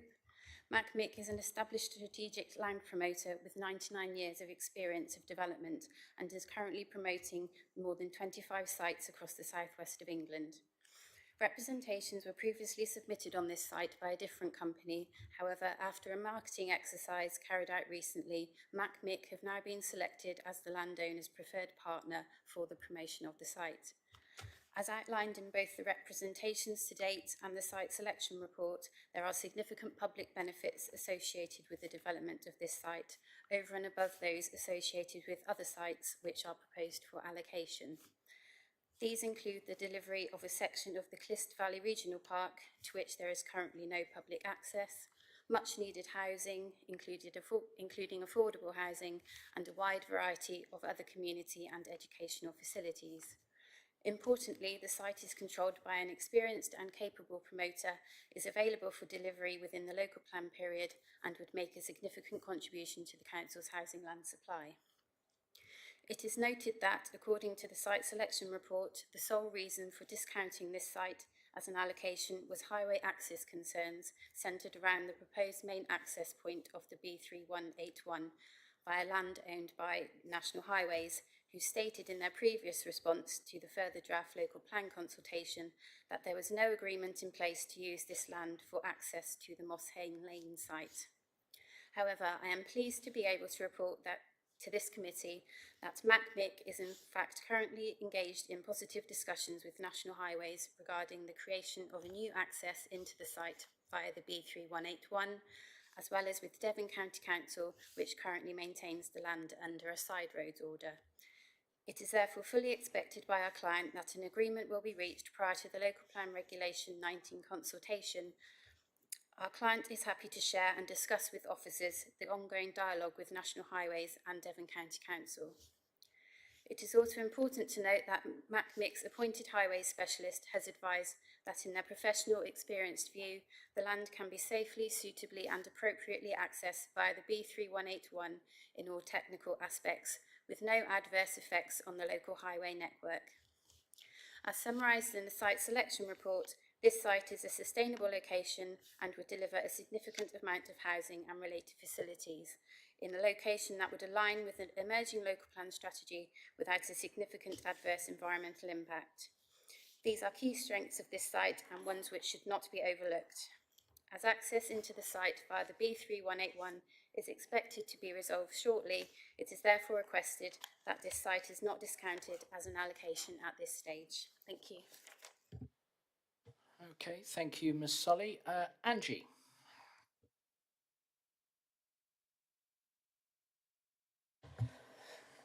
Thank you, Chair. While development is necessary to meet housing needs, we appreciate that. We must assure that every new project aligns with the principles of sustainability, and this allocation, we feel, falls short on several critical aspects. It relies too heavily on existing infrastructure. It lacks the provision of new public services and falls short of addressing access and transport concerns, especially as outlined in the Pinho Area Access Strategy. Regardless of whether the access is or is not secured off the B3181, the impact of traffic generated from those 1,000 homes will be significant, and the Pinho Area Access Strategy should be updated to reflect this as part of any discussions should the site go forward. What haven't I covered? Let me just skip through here a minute because we're tight on time.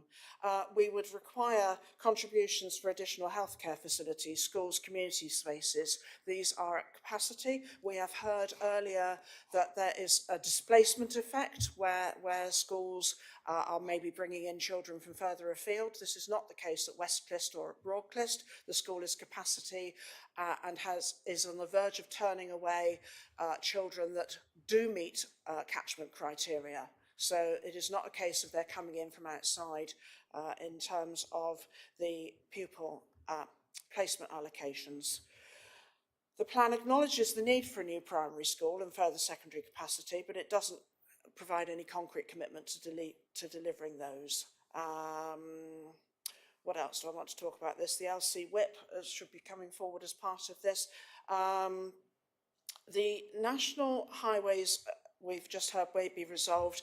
The stopping up of Langeron Lane has made any access from the southwestern corner very undesirable.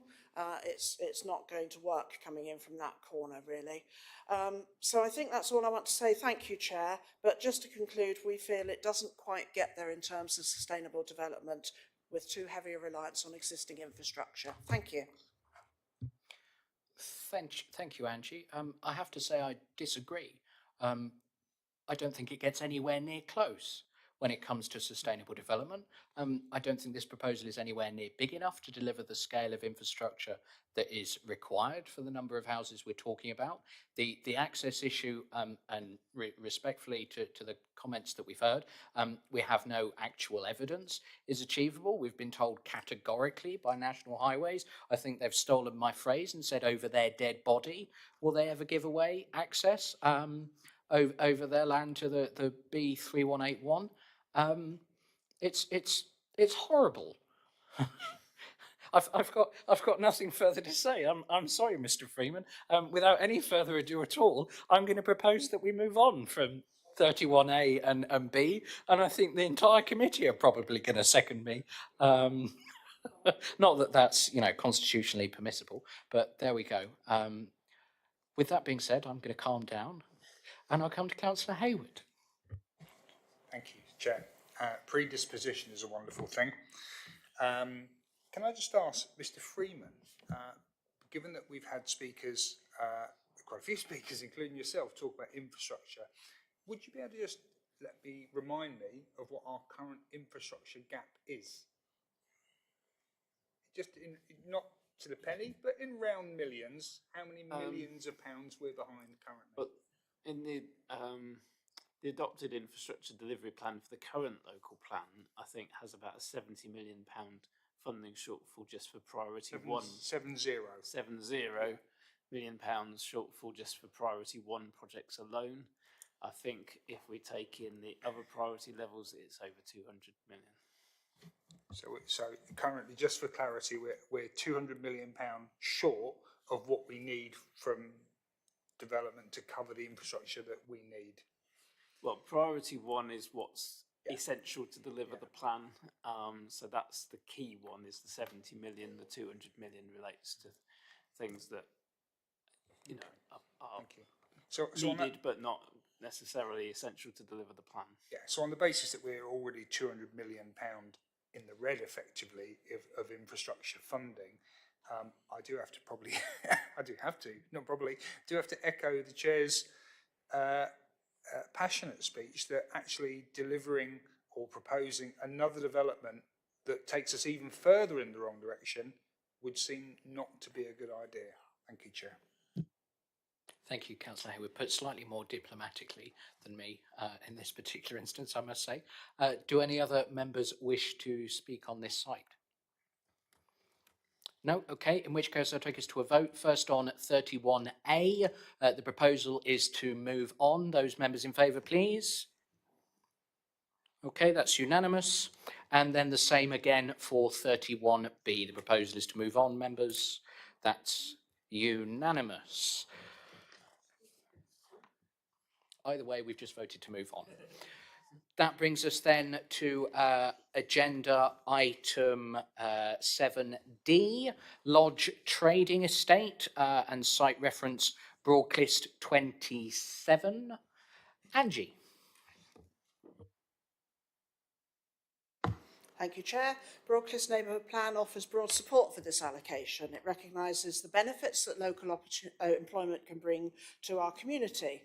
The only concern we have is around traffic impact, and those of you that are familiar with any applications in this area will know where I'm coming from. Any vehicle movements on Station Road, particularly from large vehicles, are going to exacerbate the current issues. Traffic surveys by Devon County Council and by ourselves as part of the neighbourhood plan preparation support the data that demonstrates those increases. The more pressing concern comes from parking around the railway bridge, and there was a agreement at Hattock to put a trial of traffic lights on that bridge. I believe there is a funding gap to actually allow that trial to go forward. If, as and when this site is coming forward, we really ought to look at that just to see what else can be done to prevent any more misery on the bridge. It creates a very lengthy single track road and you can't see what's coming. If you've got big stuff coming towards you, they are committed and you're in the way and nobody can go anywhere. And we've had a few incidents where there's been lorries almost tipping into the children's play area, which is slightly tedious. And it creates a lot of congestion and heartache for commuters and school runs. The only other thing I wanted to talk about really on that note is whether initially, until the issues with Station Road and the potential diversion of the southern end of Station Road as well are sorted out, whether the site should be consented for B1 and B2 use but not B8 at this time until the infrastructure and access is sorted out, as it were. Other than that, the neighbourhood plan support's happy to support. Thank you. Thank you, Angie. Just before I propose something along the lines of what Angie has just said, can we do that? Rule out B8 use until the infrastructure improvements are delivered?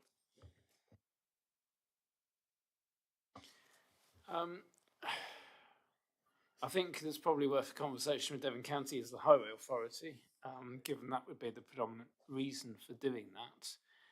You've obviously got, I think, some B8 uses within that site already, and certainly HGVs going in and out of the site already. So it's, well, I understand the sentiment, it's whether or not it would lead to a material increase that would be harmful in itself. So it's probably worth us having a conversation with County Highways before we reach a conclusion on that, I would suggest. Okay, assuming that can happen even if we vote through an allocation now? Yep, okay, in which case, Councillor Hayward. My apologies, Chair. I'll be very, very brief. It's really a question for Mr. Hunter, a bit of clarity for myself. It's just suddenly occurred to me that I do have a relative who rents a unit on Hungry Fox Estate. And I appreciate that's an estate below, I mean, again, I know you've said before that the declaration should be mine, but I'm just wondering, I mean, it wouldn't affect them probably any more than any other trader, but I suppose for the sake of probity, I should declare it. Maybe it affects NRI. It won't affect me, but what do you think I should just disregard it? I've just spoken to Mr. Freeman about it. He said that it's not particularly near, so you know, he doesn't think that it would affect it. So on that basis, it's only if you believe that the application will affect the finances or well-being of your family member. If not, then there's no declaration to declare. But thank you for checking. Thank you, Mr. Hunter. Thank you, Councillor Hayward. Councillor Fernley. Yes, echoing all the previous things. If we can reduce the amount of lorries coming out of that area, you know, I cycle down Station Road, people think I'm mad, but I have met lorries, you know, they're taking up the whole width of that bridge as I'm trying to get around it. So Hattock and traffic lights, absolutely necessary. Thank you. Was that a proposal of officers' recommendations? Yes, okay.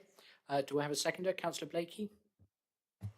Yes, I'll second it, and I will just add a brief comment as well, which is that the vehicle traffic from the businesses there currently, which always seem to be at their busiest around sort of 5 o'clock in the evening and 8 o'clock in the morning, up to and including articulated lorries with 40-foot trailers, it does create a great deal of difficulty in Station Road, exacerbated then by the T-junction at the end of it where it joins London Road.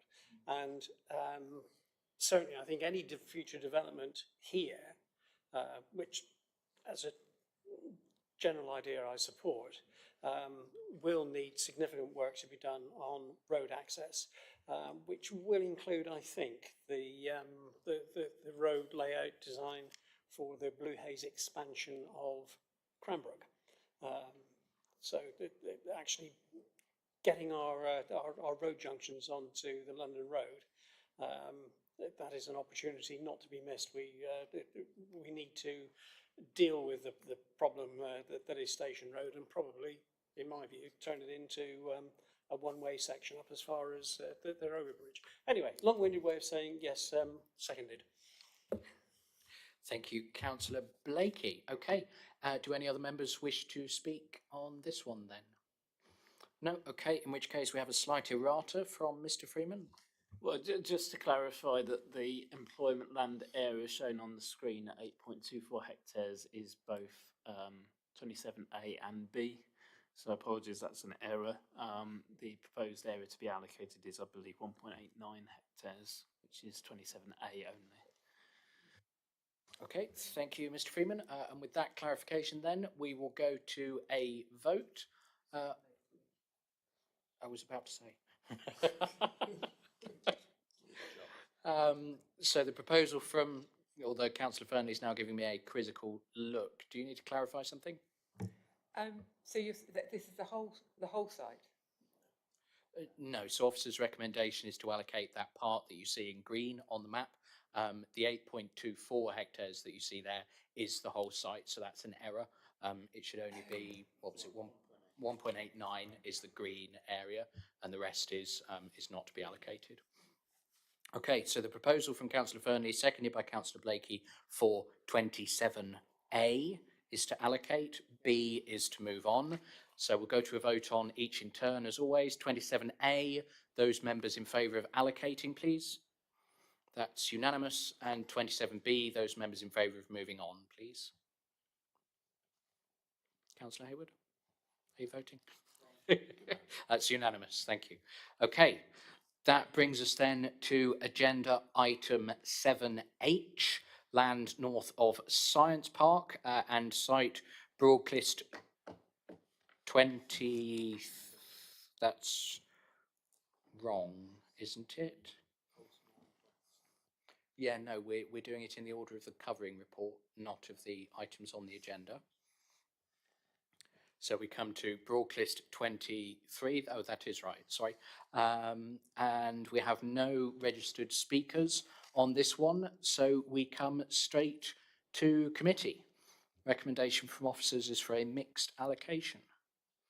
Anybody wish to comment? Councillor Hayward. Just because we're sort of flipping backwards and forwards, I'm on, which page of the report is this on, just so I can get to it? Because obviously we've skipped over poll 04 and 06. Yes, we have, yes. Is it? Page 457. 457. Of the whole agenda pack, yeah. I think that is. Okay. Land North of Science Park. That helps. 7 or 8H, depending on which way round you do it. Got it? Yeah. It's report 7H or 8H. Yeah, there we go. Okay, everybody with us? Okay, so there's no registered speakers. The recommendation from officers is for a mixed allocation, 2 hectares of employment, 90 dwellings. Any members wish to speak? Councillor Fernley. I live quite close to this. It's been known that this is going to be developed, or it's been on the cards ever since our development was built. So to have some employment close, we talk about sustainability again, to have some employment, more employment close by would be really beneficial for the residents, particularly if they can actually set up little businesses over in that direction. I don't know if that's exactly what mixed use means, but I'm hoping it is. So I support this recommendation, and hopefully it might bring forward some more money to help build us a school too. Was that a proposal, Councillor Fernley? It is. It is, okay. I will second that happily in this instance. Councillor Howe, did you wish to speak? I do, unfortunately, yes. I suppose the query I've got is we keep going on about the science park expansion. This is adjacent to the science park, and I'm kind of wondering why we're doing it as mixed use. If we need to expand the science park, surely we should be allocating it for solely science park expansion.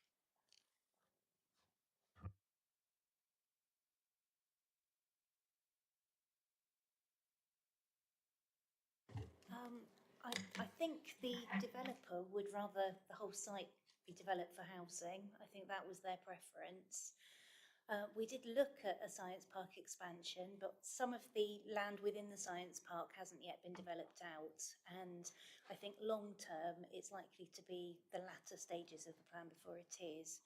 And on balance, discussing with our economic development team, we felt that a mix of housing and some small business units to meet more local needs, rather than the much more sort of prestigious big development on the science park, would, well, effectively make a much more sustainable development.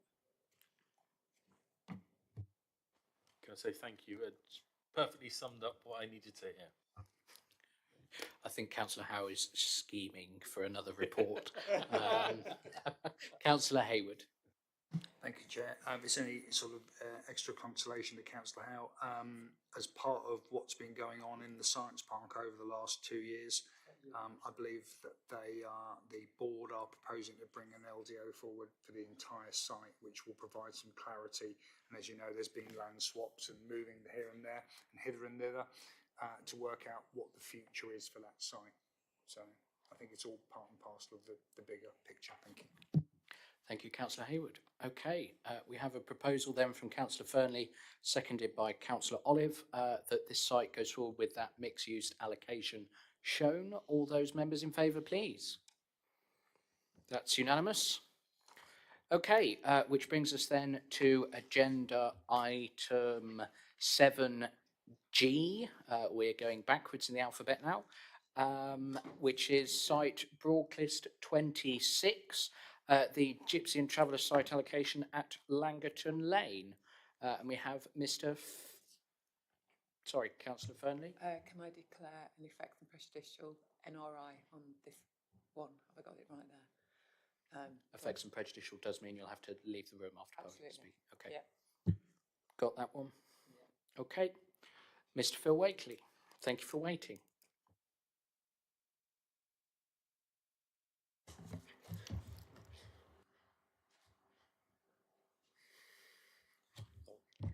Is she leaving the room?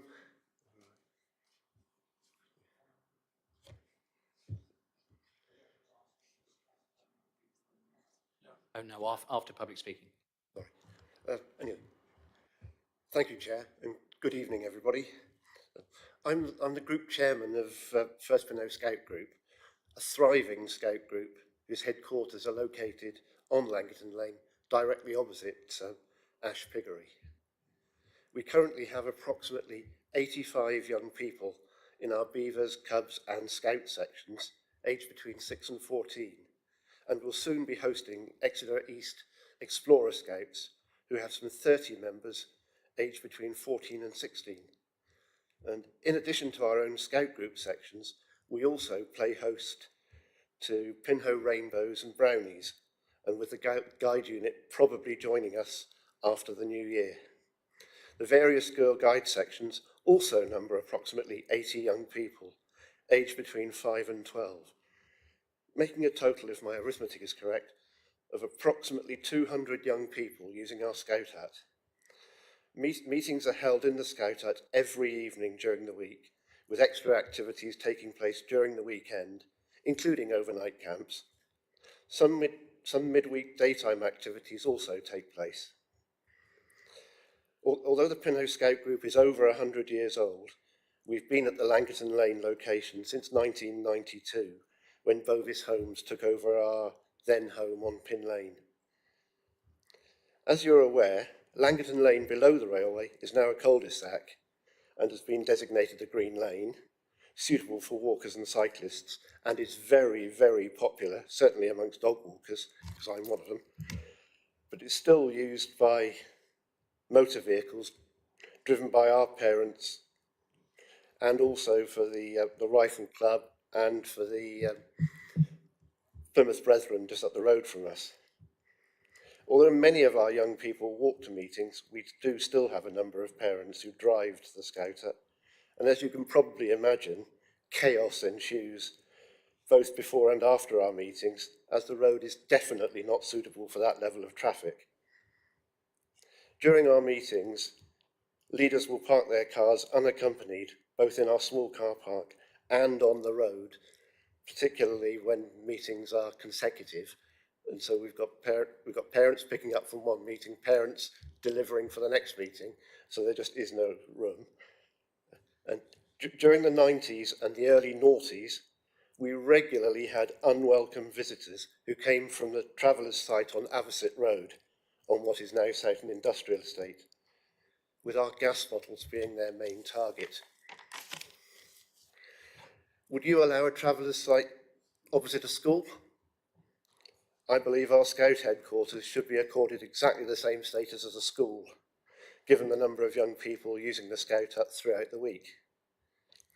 Hearing news reports of itinerant travellers intimidating innocent passers-by, I would not be happy to leave a young child anywhere near such a site, even if that child is adequately supervised. Could I ask you to wrap up, please, Mr. Wakely? Thank you. Just one paragraph. If the proposed site is approved, the Scout Group will be forced to spend money that we can ill afford and additional security measures. I guess we'll need to apply to Broadclyst Parish Council for a grant. And for all the above stated reasons, the Scout Group is registering an objection to the proposed site. Thank you. Thank you, Mr. Wakely. Angie.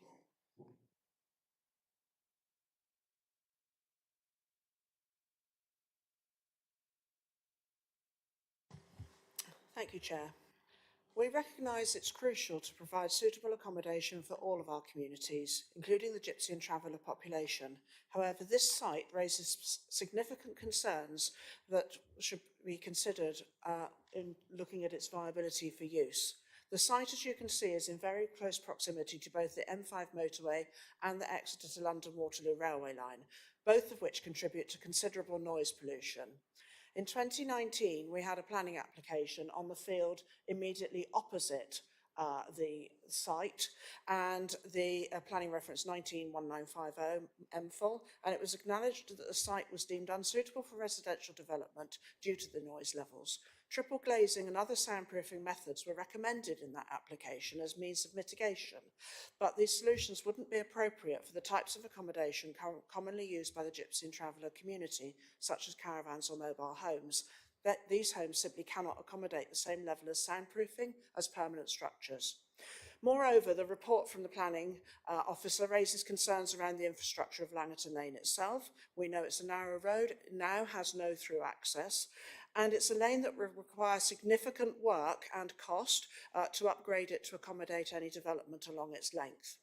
This lack of accessibility could place an undue burden on residents and limit their ability to access essential services and facilities. Although it's acknowledged the site is near major transport links, direct accessibility remains a challenge, particularly for a community that may already face barriers to accessing services. In terms of equality, it's important to emphasise that the courts have designated Gypsies and Travellers as a protected race under law. This legal status affords special protections under the Equalities Act, which obliges us to ensure fair and equal treatment. It's our duty as policymakers to ensure that we are not providing environments that are detrimental to well-being. By allocating a site that is deemed unsuitable for typical residential development due to noise levels, we risk treating this community unequally. They deserve the same standards of living and protection as any other group, and we cannot, in good conscience, designate a location that would expose them to such challenges. There's a note to suggest that the site is being suggested due to its historic significance as a stopping place for gypsies and travellers, but we must balance this with the need to ensure living conditions meet modern standards of habitability. A significant area of the site, the southern and southwestern edge, is located on land that is liable to flooding, further raising questions about whether this location is truly suitable for sustained accommodation. So in conclusion, while the proposed site at Langeron Lane may have historical significance, the practical challenges it presented, noise pollution, inadequate infrastructure and risks of flooding, make it unsuitable for the gypsy and traveller community. As a protected race, gypsies and travellers are entitled to the same rights and considerations as any other group. Our responsibility is to ensure we provide safe, healthy and dignified living conditions for all residents, and I urge the committee to reconsider this allocation and to seek alternative sites that better meet the needs of the gypsy and traveller community. Thank you. Thank you. I would point out perhaps briefly in response to some of those comments, if you look sort of in mathematical terms vertically opposite the site on the other side of the M5 and the railway line, there's some residential uses there as well, who I'm assuming are going to suffer from the same problems with the noise environment as I appreciate that there may be slightly different characteristics, but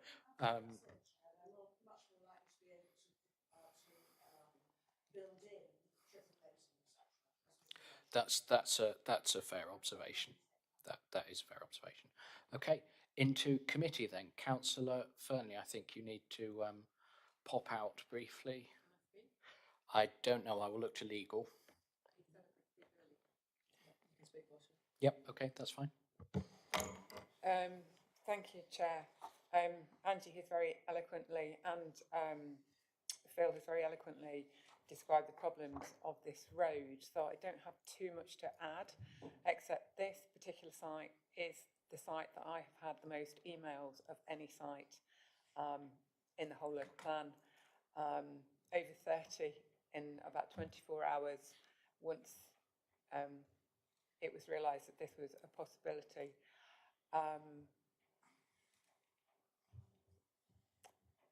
The Green Lane, in a time of climate emergency, the Green Lane has become an absolute boon to the area.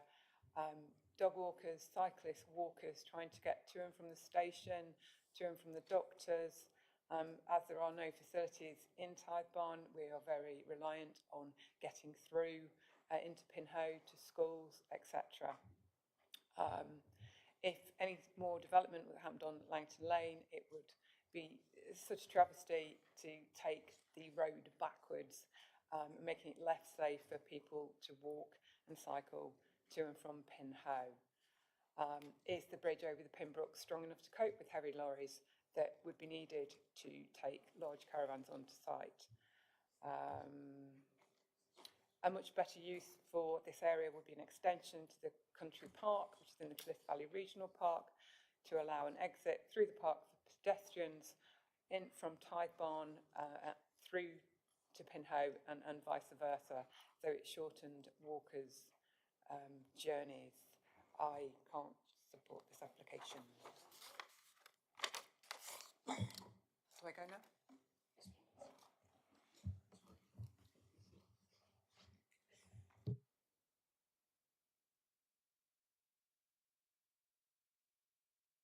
Okay, we have no other members of the public registered to speak then, so we come into committee, and I have Councillor Blakey. Thank you, Chair. I'm going to agree substantially with what Angie Hurren has said.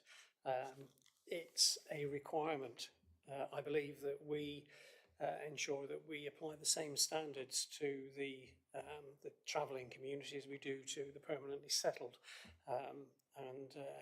You know, we should not be putting those people who choose that lifestyle into a position where they're going to suffer any kind of environmental harm. And in that location, noise is clearly a bit of an issue.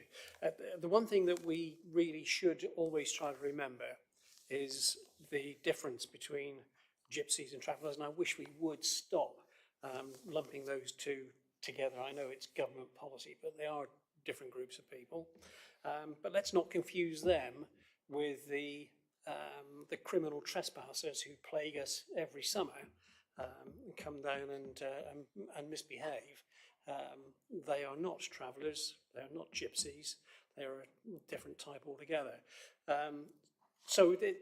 Anyway, the long and short of this is, I don't think that I can support this this proposal either, because I think that the site is inappropriate for the use as a gypsy and traveller site. Sorry. Thank you, Councillor Blakey. Councillor Hayward.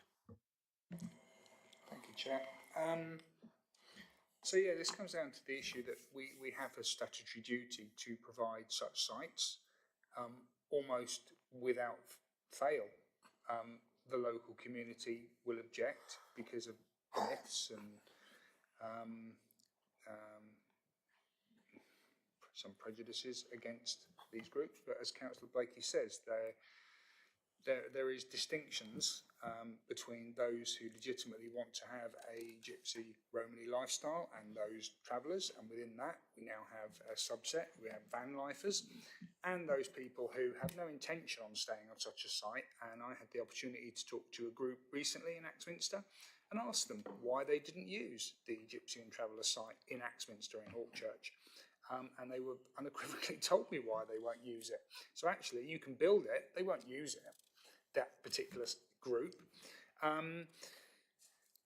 Travellers are by their very nature transient, so we provide sites. There's no guarantee they'll ever be used, but the law, planning law, says we must provide them. And indeed, a great many children who occupy such places suffer dreadfully, and they suffer from education, from poverty, from social stigma. And so some of the comments that have been made I found a little bit offensive today, because it implies that, you know, normal people are horrified and are at risk. That's not the case. The groups themselves are at risk, and I'm grateful for Angie to pointing out that they should be afforded exactly the same rights to environmental standards and safety as everyone else. But it comes back to the issue of, and Councillor Howell raised this a couple of meetings ago, if not here, where? We're obliged to provide them.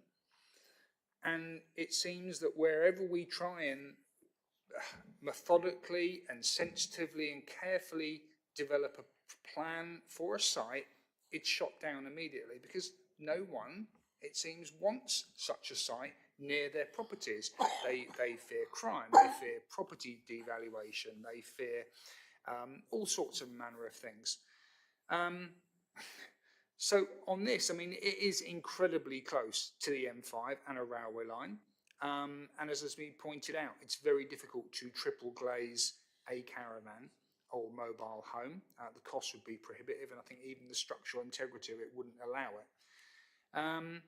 But I'm really constrained, Chair, because we have to provide such places. But on the flip side, I know that a great many of the community just won't use them. So I don't know how we as a planning authority, how any planning authority overcomes this issue. I really don't. But we can keep on looking at sites, and effectively what you eventually come to is finding a site as so far away from any other centre of population, but then you've created a problem yourselves. You know, they've got to, the people who live there, stay there, they have an equal right to access to services, access to education, access to medicine. It's a tough one, Chair, and I wish there was an easier answer that we could just wave a magic wand and find it. Thank you. Thank you, Councillor Hayward. I see you, Councillor Howe. I'm going to speak first, if I may. Sorry, I just wanted to add a couple of points to what Councillor Hayward has just said. We've heard mention of the railway line a couple of times. I live right next to the railway line. The front of our house is about probably not even 10 metres off the front of this very railway line down by Wimpole Station. This is not a busy railway line. It's not a particularly noisy railway line. You get 2 trains every hour. It's nothing. you don't even notice it. I take the point, but it's just not a significant detractor to amenity, and that's coming from someone who's lived next to one for over 15 years. You just don't. I actually live next to the Great West Road, the A4 in London as well, for the first 10 years or so of my life, and quite frankly, I didn't notice that after a while either. But that's by the by. The other point I wanted to make, and it's about this access issue. And I've got to say, along the lines of what Councillor Hayward has been saying, I think it's a little bit of a convenient reason to not say something else. As the gentleman from the Scout Group has already said, 200 kids coming here over the course of the week. You've got the Plymouth Brethren site, you've got the shooting club. I'm reliably informed by Mr. Freeman that we'd be looking at no more than 15 pitches on this site. It's not like you're going to have a small armada of caravans coming down here at all hours of the day. It's simply not the case. I don't buy the argument. The only thing that gives me pause here is the amenity point that Angie has eloquently made in, would we be allocating this site for housing if we weren't allocating it as a gypsy and traveller site? And I think that's a question I need an answer to if I'm going to make a recommendation here. Mr. Freeman. There's a couple of things I'd say on the noise front. One is just to the north of this site, the opposite side of the railway line, you have a travelling show person site, which is already there. I'm not sure how many pitches are there, but I think they chose to live there and came through the planning application process and lived there. So there's precedent for travellers in this location knowing the noise implications, I would suggest. The other thing is obviously the other side of the motorway, you've got development that's actually closer in the form of houses, admittedly, but closer to the motorway than this site. The other thing is this site is actually lower than the motorway, which I don't profess to be any expert on noise, but generally if you're lower than the source of the noise impact is much reduced compared to when you're above the source of the noise. If anyone's ever stood on a motorway bridge, you'll find the noise is quite overbearing, whereas if you're actually stood below the road level, you hear much less. So I think our feeling is that, yes, there is a noise issue, may well need mitigation, but I don't think it's insurmountable. Looking back at the application on the opposite side of the road that Angie Horan was referring to, it looks from the environmental health comments like very little mitigation was ever proposed as part of that application. So it wasn't that it couldn't necessarily be overcome, it was the applicant didn't really make much effort to overcome those issues.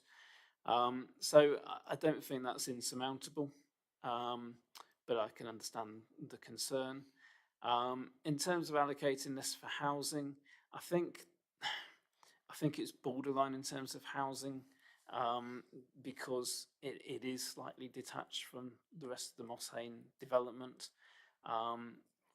But we obviously struggle to find gypsy and traveller sites. I think this is the only remotely feasible site that's been put forward through the process for a gypsy and traveller site. And actually, for those purposes, I think it's pretty good in terms of its relationship to other development services and facilities. So that's why it's recommended in the way it is.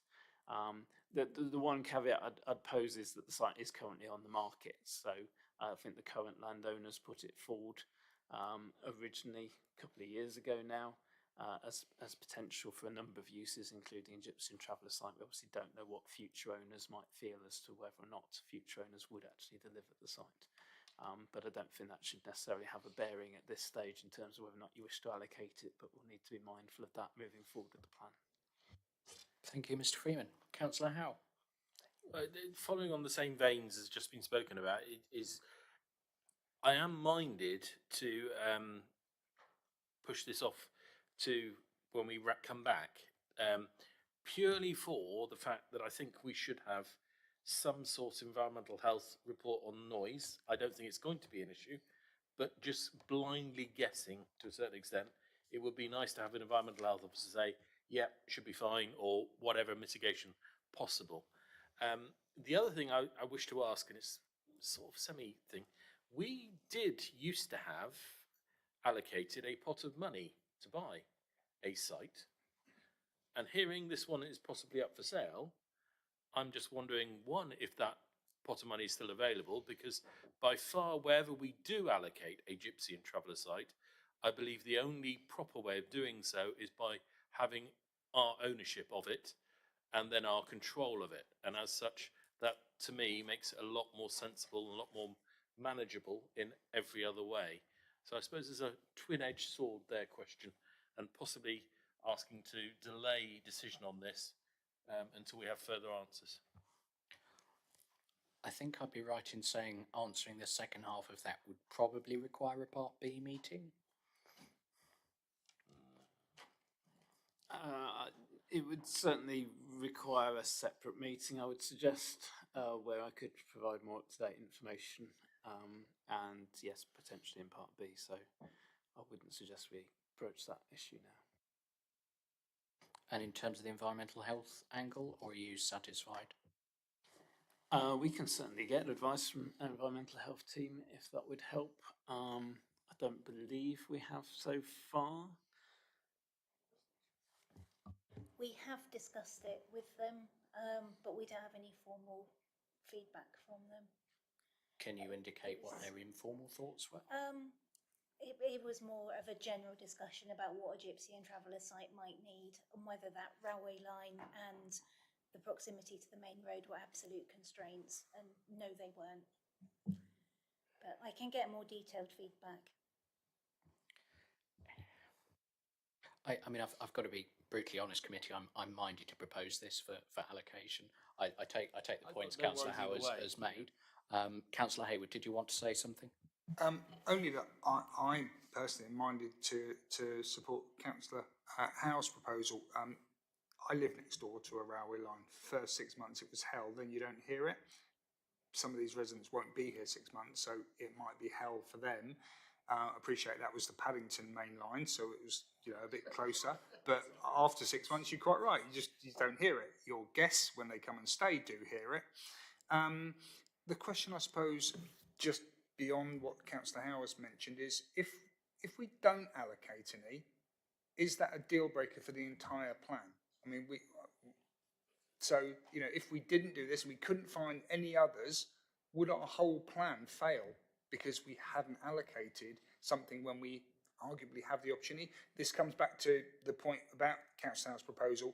We can just park this for the time being to allow some environmental health checks, to do some research about whether some funding is available. And I do agree, owning the site outright is eminently preferable, especially as there's a house for a manager on this site, purpose-built, to help keep some of the perhaps more troublesome issues that may arise in check, because you'll have a manager on site. That will be their job, rather than just 15 empty concrete pads, come and go as you want, and whatever might happen then. So I am going to second Councillor Howe's, proposal to move on, subject to asking for that information, but it'd be helpful to know about our plan status if we didn't allocate any.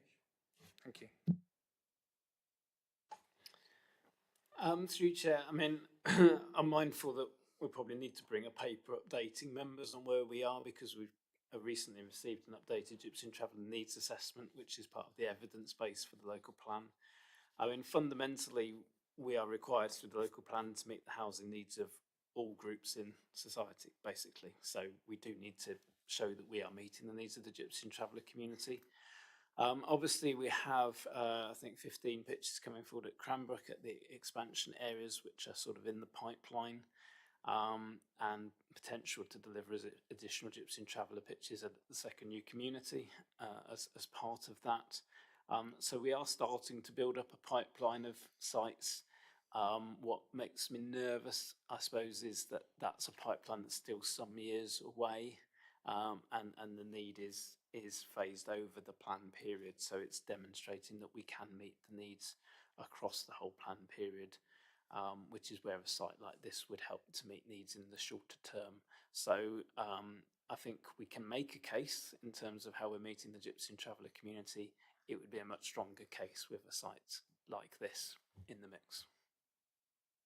Could I just add as well, looking at the Gypsy and Traveller Needs Assessment that we've just received, the majority of these pitches, although they will meet Gypsy and Traveller needs, we're talking about settled families who perhaps are travelling through the summer holidays, or perhaps the dad is away travelling, and it's the rest of the family, it's the people with caring responsibilities and older retired Gypsies and Travellers more so that are looking for these sorts of pitches. So I wouldn't envisage there being a high turnover of residents. I mean, Angie will be aware that there is already a Gypsy site at Broadclyst. It's only a very small one, has a handful of very long-term residents. And I think most residents of Broadclyst wouldn't even know that that site existed. And in fact, some of the demand that we have is from families from that site who have created their own families and are now overcrowded and are looking for somewhere else. So I think we are talking more local families, more so than transient people. Councillor Davey. Yeah, can I just check, is that the site on the other side of the railway line that you're referring to? No, it's not actually, it's a site on the edge of... I've done to this. No, it's a site just outside of Broadclyst village, close to one of the sites that we were talking about earlier. It's not very well known at all. Okay. Yeah, I feel it's probably best of a bad job, but I'd be inclined to allocate this.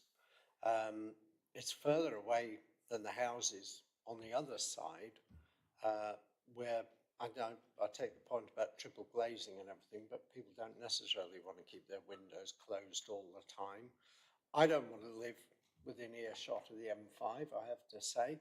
I turned down a house for that reason. But I think some mitigation could be putting trees along that side of Langeron Lane would probably improve the environment generally, and help create a sound barrier. There's already quite a belt of trees along the M5 there, and I suspect environmental health would say, well, it's a nuisance, but it's not kind of damaging to ears or anything, so they would not want to be particularly involved in that. And I think it's a choice whether you're willing to put up with that or not. But I take all the points about, you know, applying the same levels as you would for other residents. But on the other side, residents are even closer to the M5, and we presumably considered adequate mitigation was provided by the tree screening there. Thank you, Councillor Davey. I have to say I broadly agree.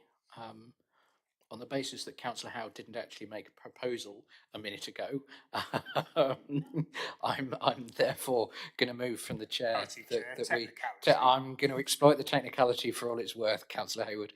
I am going to move from the chair that we allocate this site in line with the officer's recommendation.